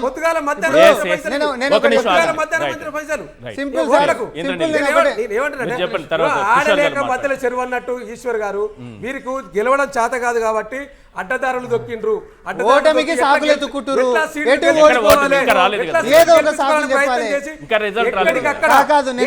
ముఖ్యమంత్రి స్థాయిలో 7 మీటింగ్లు పెడతారా అండి చిన్న నియోజకవర్గానికి? ఒక 7 మీటింగ్లలో అడ్రస్ చేసిందంటేనే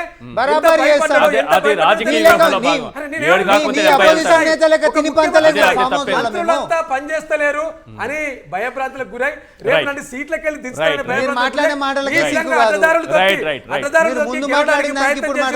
అయినా వీళ్ళు గెలవరు. మీరు ఎగ్జిట్ పోల్స్ కంట్రోల్ పెట్టుకొని చెప్పవచ్చు కానీ ఎన్నికల రిజల్ట్ మాత్రం గులాబీ జెండా ఎగరం ఖాయం జూబ్లీహిల్స్ లో. అది రేపు 14 సార్, బీజేపీకి అంత తక్కువ పర్సంటేజ్ ఎందుకు వచ్చింది అనేది ప్రధానంగా మాట్లాడుకుంటే, మీరు కానీ చూసుకుంటే బీజేపీతో టీడీపీ, జనసేన ఆంధ్రప్రదేశ్లో పొత్తులో ఉండి కేంద్ర ప్రభుత్వంలో కూడా మంత్రిత్వ శాఖలు కూడా తీసుకొని ఉండి టీడీపీ వాళ్ళు ఇక్కడికి వచ్చి ఎందుకు ప్రచారం చేయలేదు? ఫస్ట్ ఆఫ్ ఆల్ అసలు బీజేపీకి గెలవాలన్న ఉద్దేశం కానీ, ఈ పోటీలో గట్టిగా నుంచోవాలన్న ఉద్దేశం కానీ లేదు ఫస్ట్ ఆఫ్ ఆల్. ఎందుకంటే టీడీపీ వాళ్ళు కూడా ఎలాంటి ఎందుకు రాలేదనుకుంటా, టీడీపీ వాళ్ళు ఏమని చెప్పారు చూడండి. ఫస్ట్ ఏమన్నాడు? బీజేపీ వాళ్ళు అడిగితే మేము వచ్చి ప్రచారం చేస్తాము, అప్పటిదాకా టీడీపీ అయితే పోటీ చేయట్లేదు జూబ్లీ ఎలక్షన్లో, ఎవరి మద్దతు వాళ్ళు తెలుపుకోవచ్చు అని కేటగిరీ సంకేతం ఇచ్చారు. అలాగే జనసేన తరపున కూడా పవన్ కళ్యాణ్ గారు వచ్చి తన సినీ గ్లామర్తో ఉన్న ఒక రోజన్న ప్రచారం చేశారా? చేయలేదు. అంటే వాళ్ళ దగ్గర వనరులు ఉండి కూడా లోకేష్ గారు ఫ్లైట్ వేసుకుని వెళ్ళి అక్కడికి వెళ్ళి చేశారు కదా, 2004 బీహార్లో చేశారు కదా. చేశారు. అదే నేను మరి ఇక్కడ ఎందుకు ఇక్కడ అదే దగ్గర చెప్పబోతున్నా. దానికి రీజన్ ఉంది సార్, రీజన్ ఉంది దానికి. 2014 ఎలక్షన్ బైఫర్గేషన్ అయిన తర్వాత జూబ్లీ గెలిచింది ఎవరు? టీడీపీ. మాగంటి గోపీనాథ్ గారు గెలిచింది టీడీపీ పార్టీ నుంచి. పోటీల్లో టీడీపీ అంటే ఇక్కడ టీడీపీ ఓట్ బ్యాంక్ బలంగా ఉంది అనే సంకేతం మనకి క్లియర్గా 2014 బైఫర్గేషన్ ద్వారా మనకు తెలిసింది. అలాంటి టీడీపీ కేంద్రంలో పొత్తులో ఉండి మంత్రి శాఖలు తీసుకున్న తర్వాత కూడా వాళ్ళు తీసుకొచ్చి ఎందుకు ప్రచారం చేయలేదు అంటే వాళ్ళు గెలవాలని కోరుకోవాలా, వేరే వాళ్ళని గెలిపించాలని కోరుకున్నారు బీజేపీ వాళ్ళు ప్రధానంగా. ఎవరు వాళ్ళు? వీళ్ళిద్దరు ఒకటి బీఆర్ఎస్ అన్నవ్వాలి, రెండు కాంగ్రెస్ అన్నవ్వాలి. బీఆర్ఎస్ అదందరూ కలిసి కాదు నేను కంక్లూడ్ చేయండి దీన్ని. నేను ఈ రెండిట్లో ఎవరైనా కావచ్చు, వాళ్ళైతే గెలవాలనుకోవాలి ఫస్ట్ థింగ్. రెండోది ఏంటి, రేవంత్ రెడ్డి గారు అంటే కాంగ్రెస్ ప్రభుత్వం అధికారంలోకి వచ్చినప్పుడు గాంధీ భవన్ దగ్గర కాంగ్రెస్ జెండాల కంటే తెలుగుదేశం జెండాలు ఎక్కువ ఎగిరినాయి అధికారంలోకి వచ్చినప్పుడు. 2023 ఎన్నికల్లో అధికారంలోకి వచ్చినప్పుడు మీరు వెంగళరావు నగర్ తీసుకుంటే బేషరతుగా టీడీపీ అభిమానులందరూ కూడా కాంగ్రెస్కు మద్దతు ఇచ్చారు. అది నేను ఆబ్వియస్లీ అభ్యర్థిని బట్టి అనుకున్నాను. ఎందుకంటే 2023 ఎలక్షన్లో సైతం మాగంటి గోపీనాథ్ గారు గెలిచిన సందర్భంలో కూడా వెంగళరావు నగర్ డివిజన్లో కాంగ్రెస్కే మెజారిటీ వచ్చింది. సో టీడీపీ కార్యకర్తలు కాంగ్రెస్తో సపోర్ట్ చేశారు వాళ్ళకి. అంటే ఈ రోజు గెలుపులో కూడా వాళ్ళకి ప్రధాన పాత్ర ఉంది. అయితే వీటన్నిటికీ ఒక హాట్ లైన్ కారణం. అంటే రేవంత్ రెడ్డి గారు ఇచ్చిన పార్టీకి వెళ్ళిన వైఎస్ఆర్సీపీ ఎంపీలు కానీ ఎమ్మెల్యేలు కానీ ఎవరు కాంగ్రెస్ పార్టీలో జాయిన్ అవ్వలేదు. వాళ్ళంతా ఎన్డీఏ కూటమిలో జాయిన్ అయ్యి ఎన్డీఏ కూటమి ఈరోజు అధికారంలో ఉండటానికి కారణమయ్యారు. కనుక అంటే ఆంధ్రప్రదేశ్లో గెలిచిన ఎంపీల మద్దతుతోనే బీజేపీ ఈరోజు అధికారంలో ఉంది. ఇదంతా కూడా ఒక అండర్స్టాండింగ్లో నడిచిన ఎలక్షన్. బీజేపీ గెలవాలని కోరుకోలేదు. వాళ్ళ మద్దతు బీఆర్ఎస్కి ఇచ్చారా కాంగ్రెస్కి ఇచ్చారా తెలియదు, కానీ అభ్యర్థిని బట్టి ఒకటే లైన్ యాడ్ చేస్తా. ఇప్పుడు బీఆర్ఎస్ పార్టీ మీద ఫెరోషియస్గా కొట్లాడేటటువంటి బీజేపీ నేతలు తెలంగాణలో, సే ఫర్ ఎగ్జాంపుల్ కొండా విశ్వేశ్వరరెడ్డి గారు, ఆయన పొద్దున్న లేస్తే బీఆర్ఎస్ పార్టీని ఓడగొట్టాల్సిందే అని చెప్పి అంటాడు. ఆయన ఒక్కసారి కూడా పిలిపించి క్యాంపెయిన్ చేయలేదు. అండ్ ధర్మపురి అరవింద్ గారు ఒక నిమిషం, ధర్మపురి అరవింద్ గారు ఆయన కోడిపుంజ ఎగిరినట్టు ఎగురుతాడు. కల్వకుంట్ల కుటుంబం అన్న బీఆర్ఎస్ పార్టీ అని ఇంకోటి ఆయన కూడా పిలిపించి క్యాంపెయిన్ చేయలేదు. ఎందుకు బీఆర్ఎస్ పార్టీ మీద కొట్లాడేటటువంటి బీజేపీ నేతలని బీజేపీ కిషన్ రెడ్డి గారు తీసుకొచ్చి కొట్లాడిపియలేదు? ఎందుకంటే బీఆర్ఎస్కి వ్యతిరేకంగా కొట్లాడుకున్నారైనా మనం మద్దతు ఇస్తున్నాం కాబట్టి అనేటటువంటి ఈక్వేషన్. అంతకుమించి మీరు సీరియస్ గా తీసుకోకపోవడానికి కిషోర్ గారు వాళ్ళు ఆత్మ బలిదానం చేసుకొని బీఆర్ఎస్ కి జీవం పోద్దాం అనుకున్నారు. రెండు చచ్చినాయి.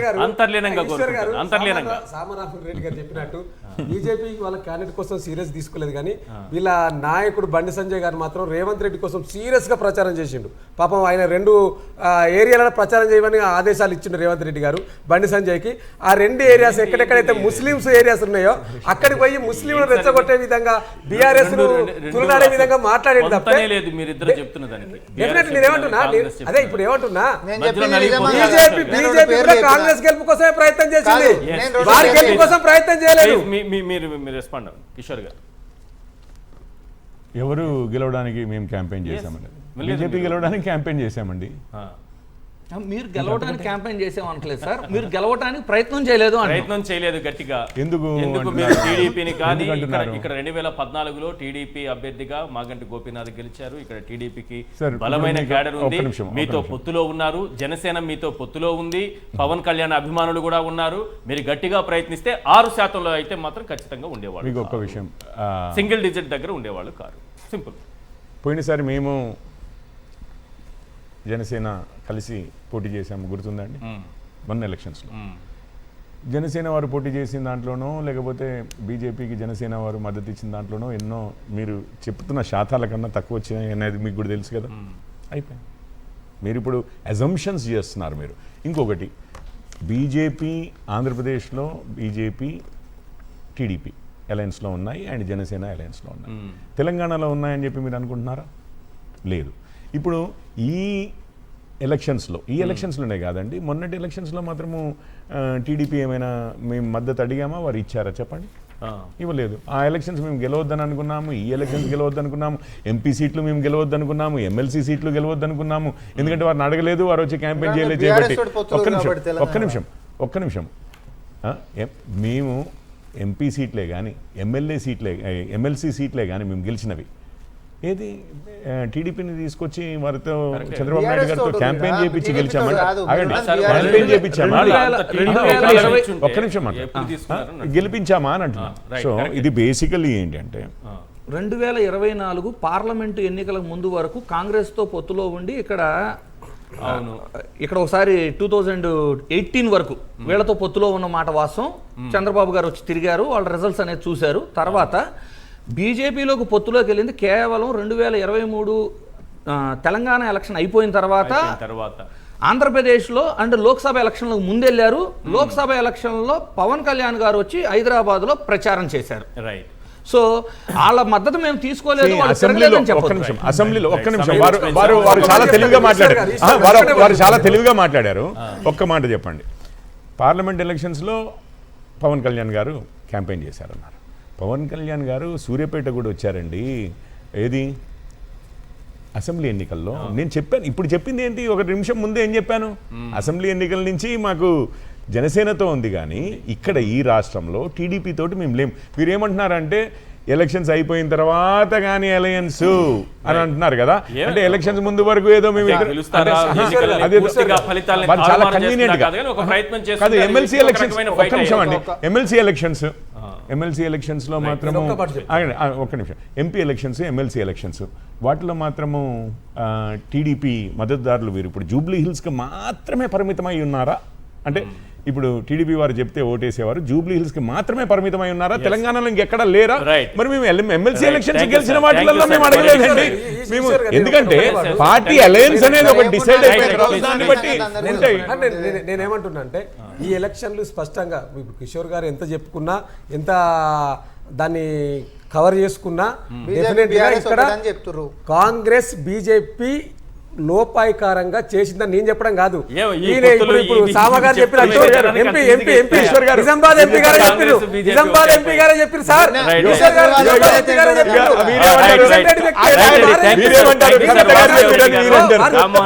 కోరెడ్డి కిషోర్ గారు, ఇంద్రనీల్ గారు, thank you so much sir. Thank you అందరికీ థ్యాంక్స్ సార్. ఇవాళ చర్చలో పాల్గొన్నందుకు. ఇది ఇవాళ చర్చా కార్యక్రమం. చూస్తూనే ఉండండి సాక్షి టీవీ.